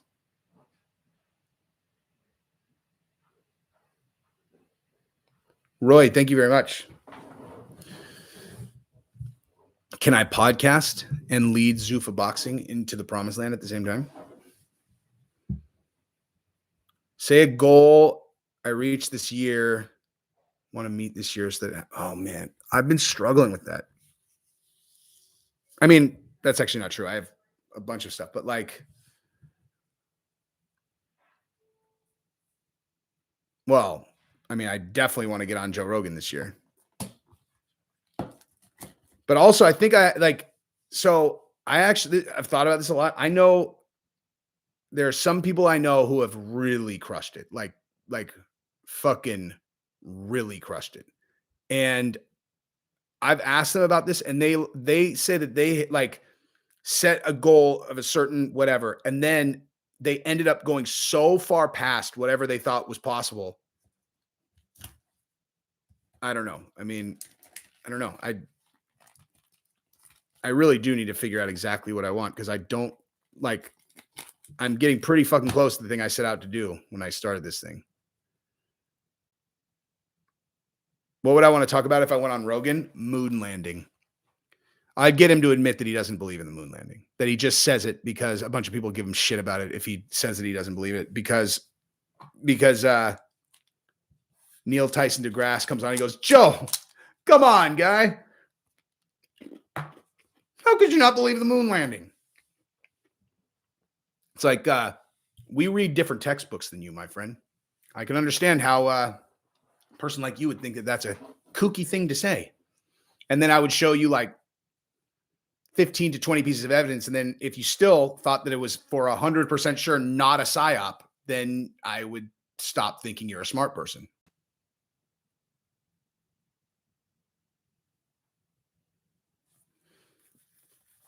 Oh man. That is I can't believe I brought that up. So I wouldn't say I don't think we went. I would say the circumstances around the moon landing are so unbelievably suspicious if you ever actually look. But you know what? You can't look anymore because YouTube banned all of the documentaries and videos that talked about it off. Banned. Google has wiped the internet of all that stuff too, which is curious. Well, I mean, here I can give you a few things. So, where do we even start? I mean, this one's circumstantial, but one of my favorite. Actually, that one's better later. Okay, so what's the furthest distance that human beings have traveled off of Earth, except aside from the moon landings? Okay, Brenson, thank you very much. Benson, thank you very much. Okay, so you got the moon landings right here that happened over a very, very short period of time while Nixon was president. Remember Richard Nixon, right? Tricky Dick, really trustworthy guy. Like his administration, when I think would never pull some shit as an administration, first one I think of is Richard Nixon. It's like, wait, so all the moon landings happened during the Nixon administration? Yeah, they did. All of them. All of them? Fucking all of them. Huh. I didn't know that. Yeah, I mean, that's not evidence of anything, but just something to note going into examining the issue, right? All right, well, so now we have the gift of hindsight where it's like, what year is it? 2022. All right. And what year did we make it to the move? 1969. 69. Uh-huh. Can you do that math? Yes, I can. That's like 53 years. Mm-hmm. Yeah, 53 years. And so how many times have we gone back? How many times have humans gone back to the moon since those ones that only happened during the Nixon administration? How many times? Because right now, China, these countries are trying to put people on the moon, and now they have like rovers on the moon, right? Like they have rovers on the moon. You can get things to the moon. Like the rovers are real. Gabrielle's uncle worked on the Mars rover. He fucking put one of the big points of my life where I went, holy shit. Hang on, let me actually catch up on these super chats. I didn't read your book podcast. Thank you very much. Catching up late. Got to show support. Thank you very much, dude. Fraser T. But what about the lunar reflective mirrors they installed so you can see and test? Yeah, you can get stuff onto the moon. You just can't get humans there and back. And that's just is what it is, man. You just can't do it. So, at least I haven't seen any evidence that you can do it because, we went during Tricky Dick and then we've never come back in 53 years. Now, do you know any other like technological feat that happened 53 years ago that no one can seem to duplicate? Because, it's because it's so expensive, dude. It's so expensive. Oh, is that how that works?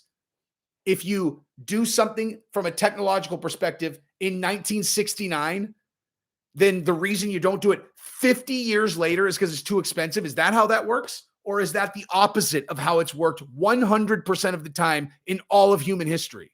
Okay.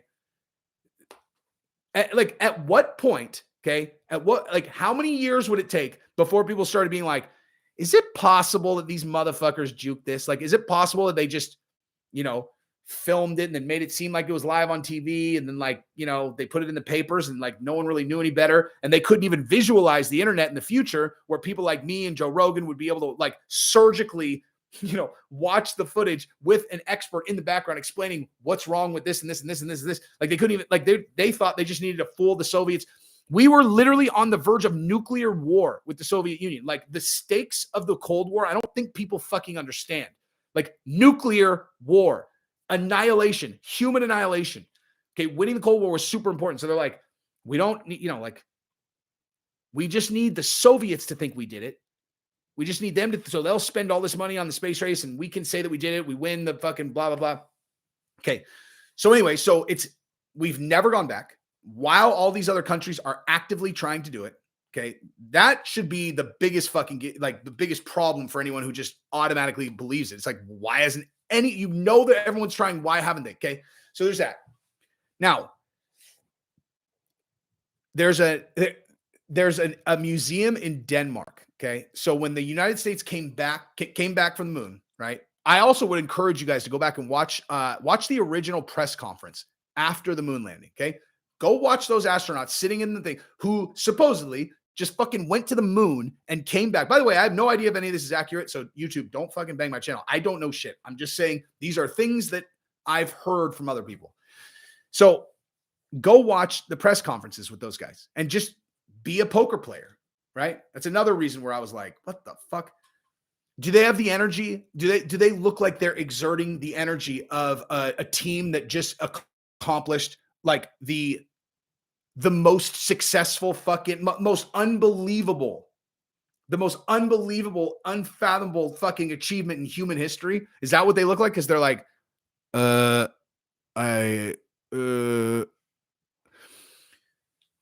So there's that.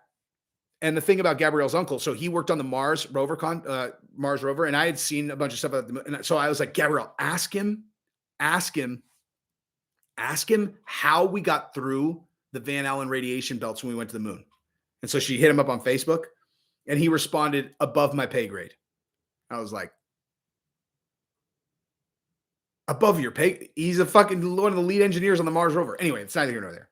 But so there's a museum in Denmark, which is when we got back from the moon, we gave moon rocks to a bunch of different Western countries, where it was like, this is our, here's a souvenir for this amazing feat that we did. Here you go. It's on a plaque, whatever. So this fucking museum in Denmark had one of them.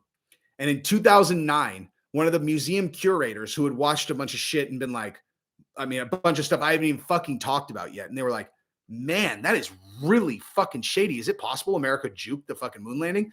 So they took the fucking rock. You can look this up. Fucking Google it. You'll find it on NBC News. Okay.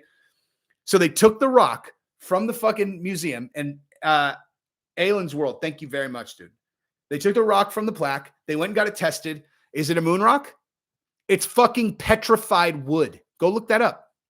NBC News. You'll hear all about it.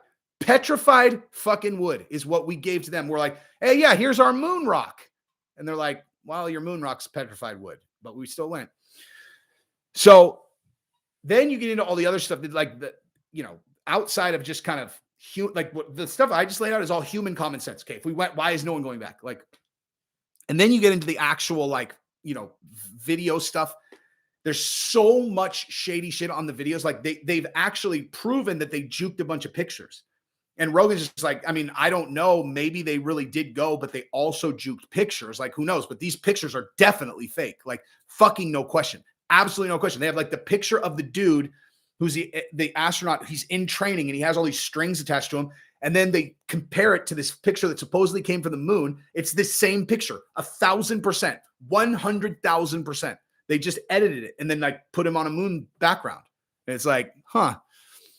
And then their shadows are all wrong. Like there's only one light. They were like, did you guys bring lights with you? They're like, no. And they're like, okay, well, the shadows are going two different directions. So that looks like studio lighting. There's also, there's one where you can see the astronaut. There's a picture of the astronaut. He's looking this direction. You can see his face, which means there's a light source that direction and the sun is behind him. And so you're like, how would that even be possible? Like I'm literally not even scratching the surface of how much shit is so fucking shady, to where literally there not one person that I have ever gotten to actually look at this shit has come out of it like, nah, I still think we went. The world comes into there's two groups: the people who have looked or the people who have blindly just kind of gone with what the history books say. There's no third option. Like no one looks at this. Oh my God, I forgot. So this other guy, he is pissed off that people are saying that they're fake, right? So he sets out to do a documentary to prove them wrong, right? Like to be like these anti-American fucking pricks. Fuck these guys. So he sets out to go prove them wrong. He goes to NASA, right? He starts talking to these NASA scientists, And he's like, so why haven't we gone back? And it's all on video. Like he gets, I mean, God, what the fuck is the name of that one? He's the guy that Buzz Aldrin punched. But so he's also, why don't we go back? And the scientist is like, he's all, oh my gosh, if we were going to go back, I would be the first one to sign up. But we lost the technology and we don't know how to build it anymore. This is fucking real. A real NASA scientist told him that he would be the first one to go to the moon if we went, but the United States or NASA lost the technology and we don't know how to build it anymore. He fucking said that on camera. You're like, we don't know how to, what the fuck are you talking about? What the fuck are you talking about? What did a computer look like in 1969? Okay, it's fucking, now it's 2022. I have the oh my God, I forgot about that. The computer that was on the fucking shuttle had the computing power of a TI-82 calculator. Fact. So the same dude goes, hey, can you, he's like, can you show me the telemetry data? Can you show me the telemetry data from the trips? And they're like, oh, we lost it. Yeah, the telemetry data from the biggest accomplishment in human history. We lost it. It's gone. It's all lost. Look this up. Okay? Don't fucking take my word for it. Look it up. It's gone, dude. We have no idea where the telemetry data is. NASA, you guys have like a fucking $10 billion a year budget. You can't keep track of the telemetry data from your trips to the moon? Yeah. I don't know. And then you're like, and then they were like, can we see some of the original videos, right? Like, don't even start to think about how they fucking live broadcasted in 1969 from the fucking moon back to the United States. Don't worry about that. That's not important. But can you guys have access to the, to the original videos? And they're all, we don't actually. The majority of the original videos are gone. And they're like, why? They're all, we had to recycle the tapes. You had to recycle the tapes? Yeah, we had to recycle the tapes. Okay, we just talked about this, but you have a $10 billion budget, right? Yeah, we do. And you ran out of fucking videotapes? That's your story? Yeah, we had to recycle the tapes, so we had to record over the greatest accomplishment in human history. Why? Is that weird? No, that's normal, dude. That like, I believe it. Sign me up as a fucking believer, dude. I believe it. And then you get into when like they started doing these like response documentaries, which are the only ones that are still up on YouTube, where they're like, this is why the moon landing couldn't have been faked. And dude, this one video, literally, this is their fucking position. So just like Chael said that, the Conor McGregor versus Mayweather event was a financial failure. And you're like, what? That's just like objectively not true. They said, I shit you not. This is one of the more famous ones. And I've actually heard people that I've had this conversation with cite this as like their like big fucking trump card. The guy said, he's like, looking at it this way, it would actually have been harder to fake the moon landing than to actually go. And some fucking idiot actually said that. They're like, dude, I saw this thing, man. It would have actually been harder to fake the moon landing than actually go. Oh my God, I'm sorry. I can't fucking believe I forgot about this. So let's go back to the beginning, right? What's the furthest that any human being has gone from Earth? Okay. Exclude the moon landings. Okay. What's the furthest that any human's gone from Earth? It's like 500 or 600 miles, I believe. Like it's definitely under 1,000 miles. You're talking like, lower Earth orbit, a few hundred miles is the furthest that we've ever gone from Earth. Okay. How far away is the moon again? How far away is the moon? 237,000 miles away. Okay. So every other fucking space mission in human history has been limited to like 500 miles, right? Except for these one, and with the fucking power of a TI-82 calculator, we made it 237,000 miles each way successfully fucking 6 times. Fuck you, dude. Fuck you. Get the fuck out of here. Just get the fuck out of here with that. I don't believe it. I don't fucking believe it. I don't fucking believe it. If someone literally put like a yes or no in front of me and they were like, okay, you have one guess and and if you get it right, you win $10 million. did we go or did we not go? Like there would be not even a millisecond of thought. Like they're like, dude, your life, or, it's $100 million. Your life is completely changed as long as you get this right. Like I literally, there wouldn't even be a moment of me being, well, fuck, man.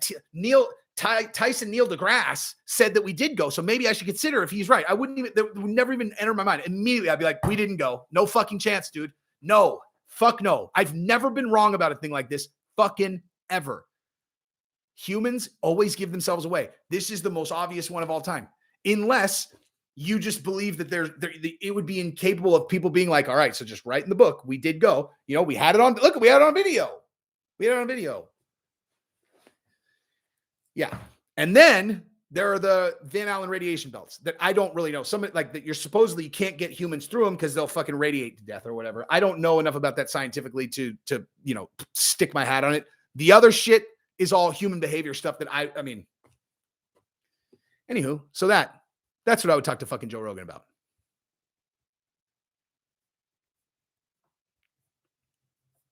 Wait, who said that? This is the best live stream you've ever seen. Okay, so Drew, do you watch Jesse on Everything? Because this is exactly what I do every single video. Jesse on Everything, you just watched a Jesse on Everything video. This is exactly what I do every single time. Jesse on Everything. It's my favorite channel to do.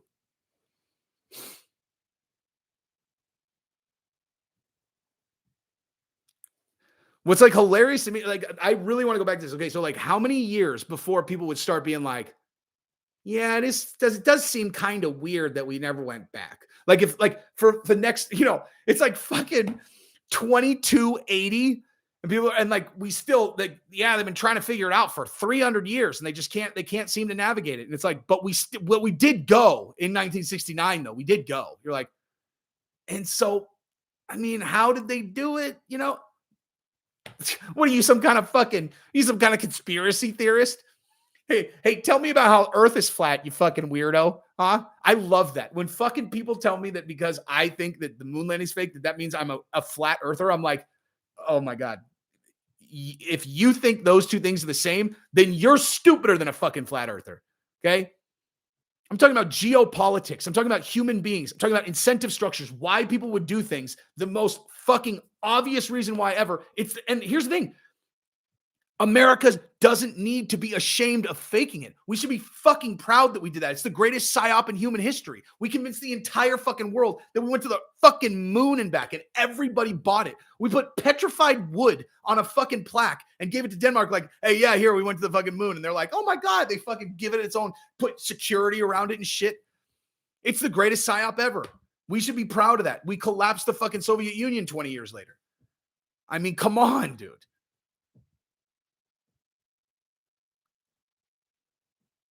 This is what I'll tell you. Every single thing that I said about the moon landing is 100% accurate. You can go verify all of it yourself. You won't be able to disprove a single thing that I said. None of it.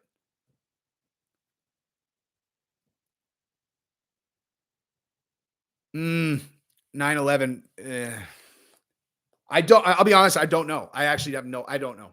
I do not know about 9/11. I really don't. I know Building 7 was demoed. That I can tell you. I mean, just because, didn't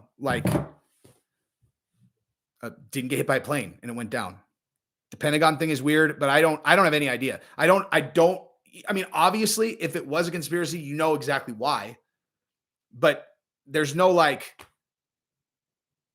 I haven't seen any compelling evidence that it's like, well, it's these guys that did it, and here's how they did it, right?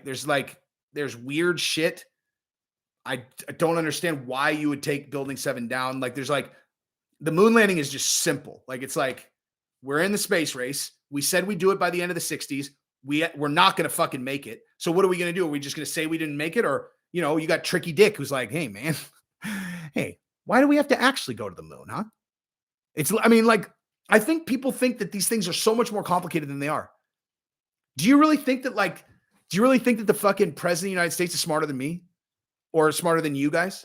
Or do you guys really think that these people that are the ones making these decisions are smarter than you? Because I don't. I didn't say that like I'm the smartest motherfucker on earth. I'm saying I don't think that they're smarter than I am. I don't think they're smarter than you guys. And if I'm in that situation, I'd be like, dude, why do we have to actually go to the fucking moon?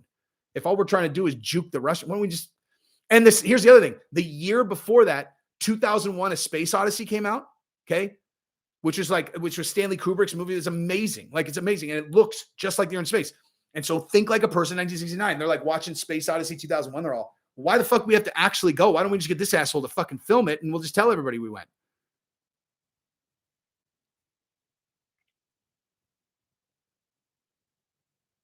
But here's the thing about that, right? The moon landing is simple and it's easy to pull off. 9/11, that if those guys pulled that shit off, I will acknowledge they're smarter than me, dude. Like, they're definitely. I could do the moon landing one. I could juke the moon landing. I would know kind of like, okay, so here's how we need to fucking, compartmentalize this, and this. If you gave me enough time to plan it out, I could definitely pull off the moon landing. 9/11, fucking way over my head, dude. Way over my head.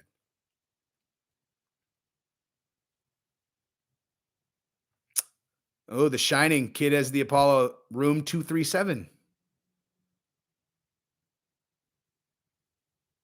I didn't say anything about 9/11. I'm saying I have no fucking idea. I know that there are a bunch of I know there's a bunch of theories about it. What I'm saying is it would have been very, very, very complicated to pull off. Oh my God. I can't believe you're going to trap me into this again. Okay, I can't help it. I do have thoughts about 9/11. Okay, I do. But the only thoughts I have is why they would have done it. Okay. Because here's the thing. I'll do it right now, Bobby. You don't have to pay me anything. Okay, so here's the deal. If you want to be a person, if anybody thinks that conspiracies are not real, like you're a fucking retard. Okay. Like like I said, an even bigger retard than a person who believes in flat earth. Like, if you really think that there aren't people that are in rooms that are like, well, we should do that. And then we can get the media to say this. You're so fucking naive. It's unbelievable. You put me in that position, I'd have the world so mind fucked they wouldn't even know which way is up. I'm just being totally honest. But which is why I can recognize when people are doing it, But when it comes to 9/11, here's the deal. Actually, when it comes to any conspiracy, the first thing you need to ask yourself, if you're actually considering whether or not it's something that's different than what is being told to you, is you need to figure out why. Why would they do it? If you can't come up with an extraordinarily compelling reason why they would do it, then stop thinking about it. It's just that simple. Like, why? Okay, who would have done it and why? And unless you're talking about a biblical amount of money is usually not the answer to the big ones like this. So my theory on 9/11 is this. If I'm not saying that it was, because I'm being totally serious. I'm not like being cagey. I don't have any idea if it was. I'm saying if it was, I can pretty confidently tell you at least one of the reasons why. So I don't know. Okay. Jesus. I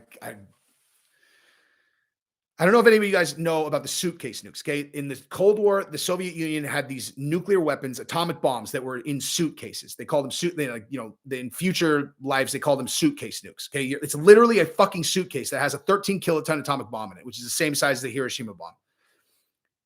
During the fall of the Soviet Union, all these former generals that, they have these enormous fucking weapons caches all over the place. And from time immemorial, you have a general who's in charge of fucking inventory for all of them. Tanks, AK-47s, missiles, submarines, all that shit. Bobby, thank you very much. Nuclear weapons, right? The fall of the Soviet Union, all of a sudden, the infrastructure that was their government completely evaporated. No one's getting paid. No one is checking up on them. All of a sudden, these generals are like, they're calling fucking home base. There's no one there. And they're like, and at a certain point, they realize there's no one coming to check on this. This inventory is just going to sit here forever. It's mine for all intents and purposes. There's no government anymore. And so they started selling it. Okay. So like, if you've seen the movie, The Lord of War, which is a true story about an arms dealer, and that's why the fucking AK-47s all over Africa. Those are all from the Soviet Union, built for the Cold War, sold off. Okay. You can get fucking anything from them. And there were 90 nuclear or atomic bombs that were in suitcases that went missing. Okay, gone, sold to somebody, fucking gone. I've seen the video of the Russian general testifying in front of, I'm not 100% sure who he was testifying in front of, actually. It might have been the UN, but he just straight up said, he's like, we have no idea where they are.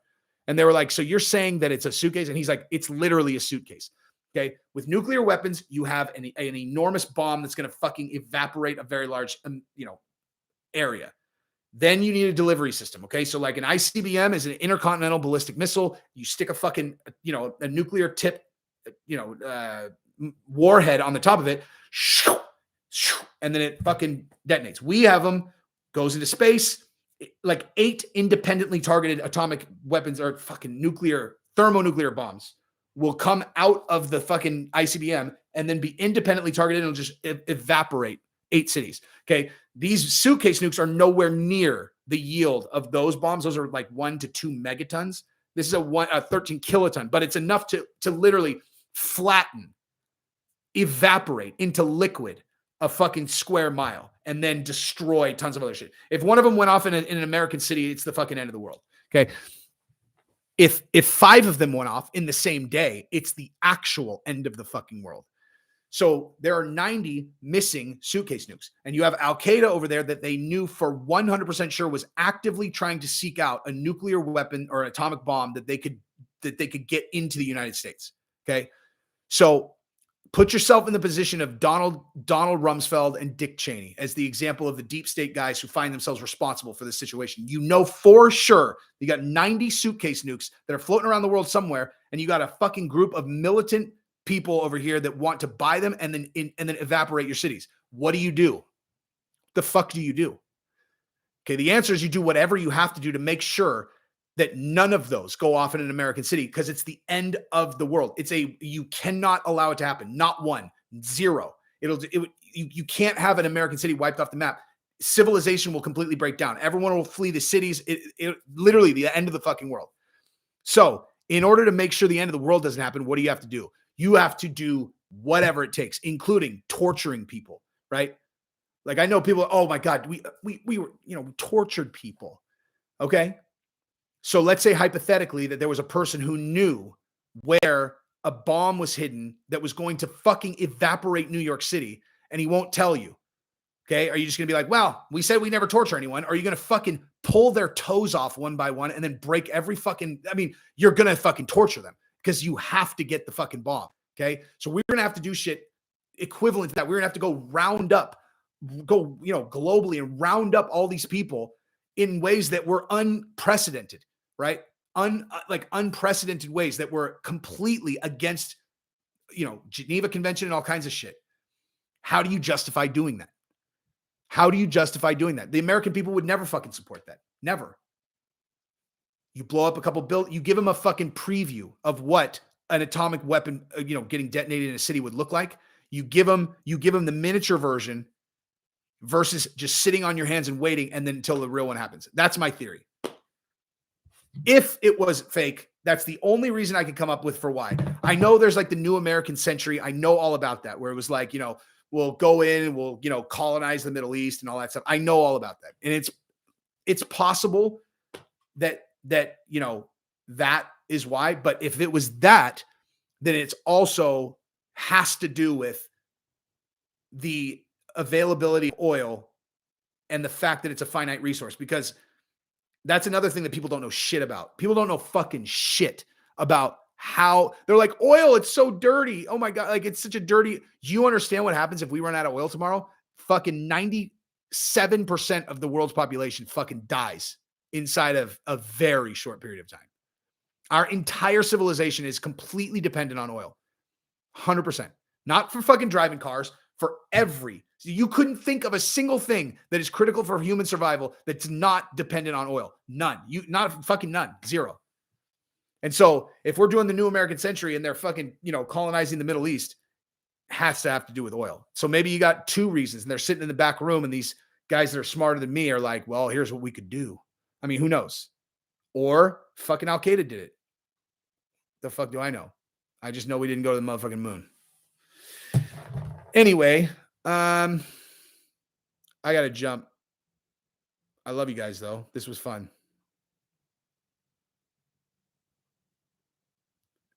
I have considered getting into crypto. Yes. Oh my God, Rumsfeld. Of course, he's a profiteer. Rumsfeld and fucking Cheney. Those guys are ruthless profiteers. Ruthless. Rumsfeld, he was a pharmaceutical guy. That's the thing that fucking God. I just like. So now that we've been honest with each other, like I've actually given you guys a glimpse inside my brain. Those of you who have never seen Jesse on Everything, now you've seen like a glimpse inside my brain. Now, visualize what the world looks like to me right now.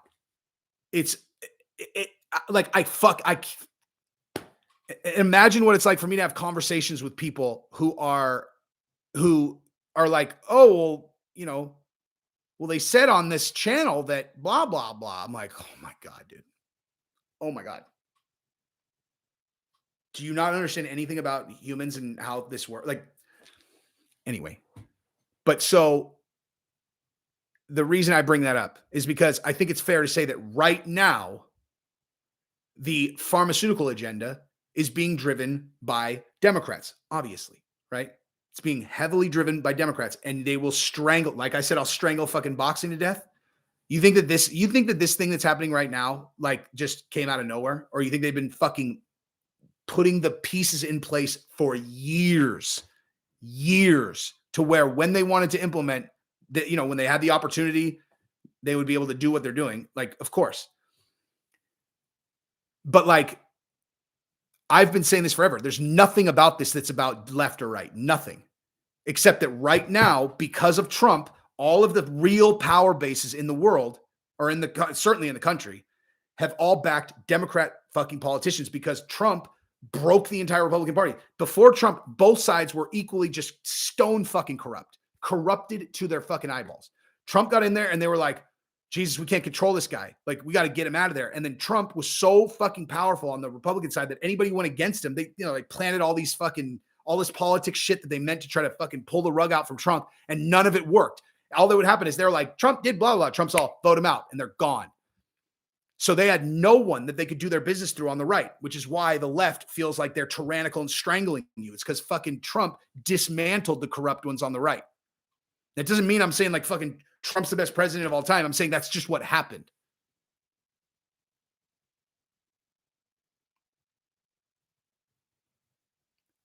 So the same people, let's say, any of the shady things that we've done, it's all the same people. It's just an illusion. If you think it's like, oh, well, the Democrats are the ones doing it now. It's the Democrats doing it right now. Again, because all the corrupt Republicans got put out of business. Okay. This will not last. Very, very soon. 10 fucking years. You will have equal sides corruption again. Trump was an anomaly. They thought he had no chance, so they let him run through because their fucking dream candidate, Hillary Clinton, the most corrupt human being on the history of the fucking earth, who is actually both one of them and a taker, right? No one fucks with her, dude. You want to talk about people who I have immense respect for, even if I just like, I almost can't even wrap my brain. No one fucks with her, dude. She is the scariest bitch on the face of the fucking earth. She is literally the last person on the face of the earth that you would want to have a serious problem with you. If you caused her a serious fucking problem, you should be very concerned. As certain as I can say that we didn't go to the moon, I can absolutely tell you that if you cost her, Hillary Clinton, something that she wanted that mattered to her, and she fucking knows it was you are fucking not safe. Like, you need to, like, I'm not talking about her whacking you out or whatever. I'm saying she is one of the most powerful human beings in the history of the world. And the reason I can tell you this part is because I did a very, very heavy psychedelic experience. We're going everywhere now. This is the fucking craziest live stream ever. I did a really heavy psychedelic, and this is going to sound really weird, but for at least 30% of what was like a 12-hour experience, I spent it thinking about all of this and how all this shit fits together. And so much of it focused on Hillary Clinton specifically for whatever reason. Like, I can't even explain it. Like, if you've never done ayahuasca or something like that, you can't really understand what I'm saying. But like, I saw how all of this works, like fucking all of it. Like, as if I was, some kind of higher being that was observing human nature in a way that I could have never seen otherwise. And I cannot explain to you how powerful she is. Like, I could see it all. I saw how all of it works, all of it. I mean, not that any of you guys are going to find yourselves on the wrong side of Hillary Clinton, but you do not want to fuck with her ever, ever, ever. Anyway, thank you very much, Bar A. Kleiger.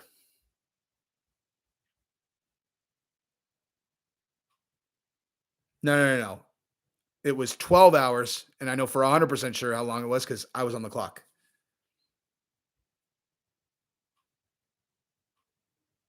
I'm not talking about Pizzagate here. If you want to hear about Pizzagate, go to Jesse on Everything. You understand if you do a video about Pizzagate on YouTube, they will ban your channel. So just so we're clear, like, you're not going to find you like there's, it's not that kind of video. The quickest way to find yourself on BitChute is to start doing documentaries about Pizzagate.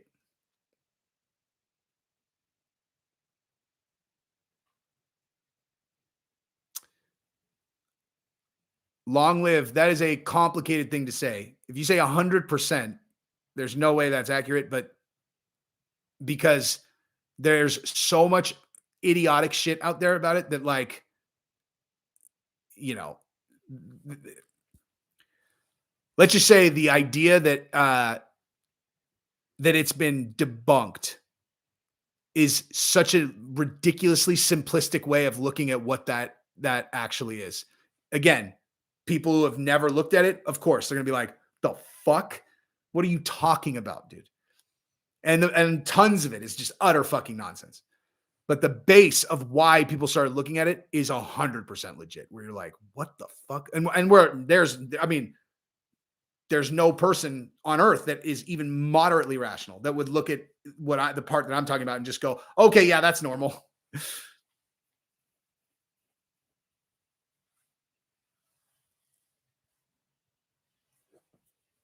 I don't know anything about Q other than that.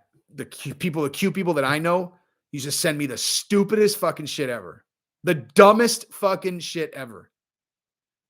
That's why I hate when people try to group me in with like weirdos and shit, like where it's like, yeah, I'm not that dude. I'm not that. I'm not a flatter. I'm not cute. Like, oh. Anyway, what I am is a mastermind that can put myself in the position of people in tremendous power.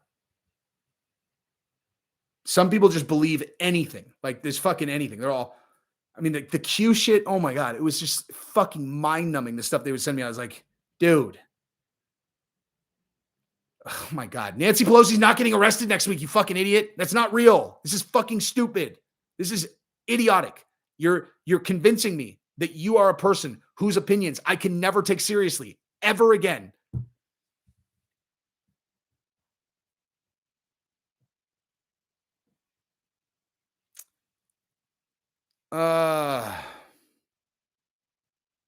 Trump was on Epstein's jet like twice. Clinton was on it 37 times. All right, I got to jump. I got to go get ready. I got to take my wife out to sushi. I can't believe you guys got me to talk about all this shit. Let me get Bar A. Klinger. Thank you again, dude. I have no idea what denomination that is, but that's pretty fucking cool. That looks cooler than our dollar bill sign. It's Earth flat. Jesus. Anytime anyone tries to talk to you about that flat earth shit, here's the question I ask them. Go, why the fuck would anyone lie to you and tell you that the earth is round if it's actually flat? Why? Who's doing this and why? Go Flamingo. Thank you very much. Trump is a lifelong friend and donor to the Clintons. Flew with Epstein. Look up the videos of him talking about his daughter. Oh yeah, he is a creep about his daughter. That's a fact. Trump was controlled opposition to deepen the divide amongst Americans. I do not agree with that. I don't agree with that. I mean, I'm not like some fucking, Trumper guy, but like, No. Just no. That divide was real because okay. So the groups I'm talking about, like the group of the most powerful people in the world, if you wanted to see what their full court press was, every single thing that they had, because getting Trump out was their number one priority because they couldn't control him, right? He dismantled their entire corruption infrastructure on the right. So getting him out was their absolute number one priority. He's doing shit overseas that he doesn't even understand, like the deals that they have in place and stuff. That's why because they always back both candidates. So a candidate can't go do some crazy shit that's going to cost them billions of dollars. Okay. Trump is going in there like, we're doing this. He's like, we're doing tariffs on China. We're doing. I'm not saying that wasn't good for the country. I'm saying these people are America's not their number one priority. The fuck, like, you know what I mean? And so like getting him out was their number one priority. And 2020 was that was them throwing every fucking thing they had. That was the last round, tied 2-2, with the loser is getting cut from the UFC. Every single fucking thing they had, all of it. Riots induced by the. You know what? I'm getting off. Okay, I love you guys. I'm gonna try not to get banned. Peace. Actually, you know what? If you like this live stream, I would highly suggest you go follow Jesse on everything, because that's where I talk about shit like this. It's all I do. Love you guys.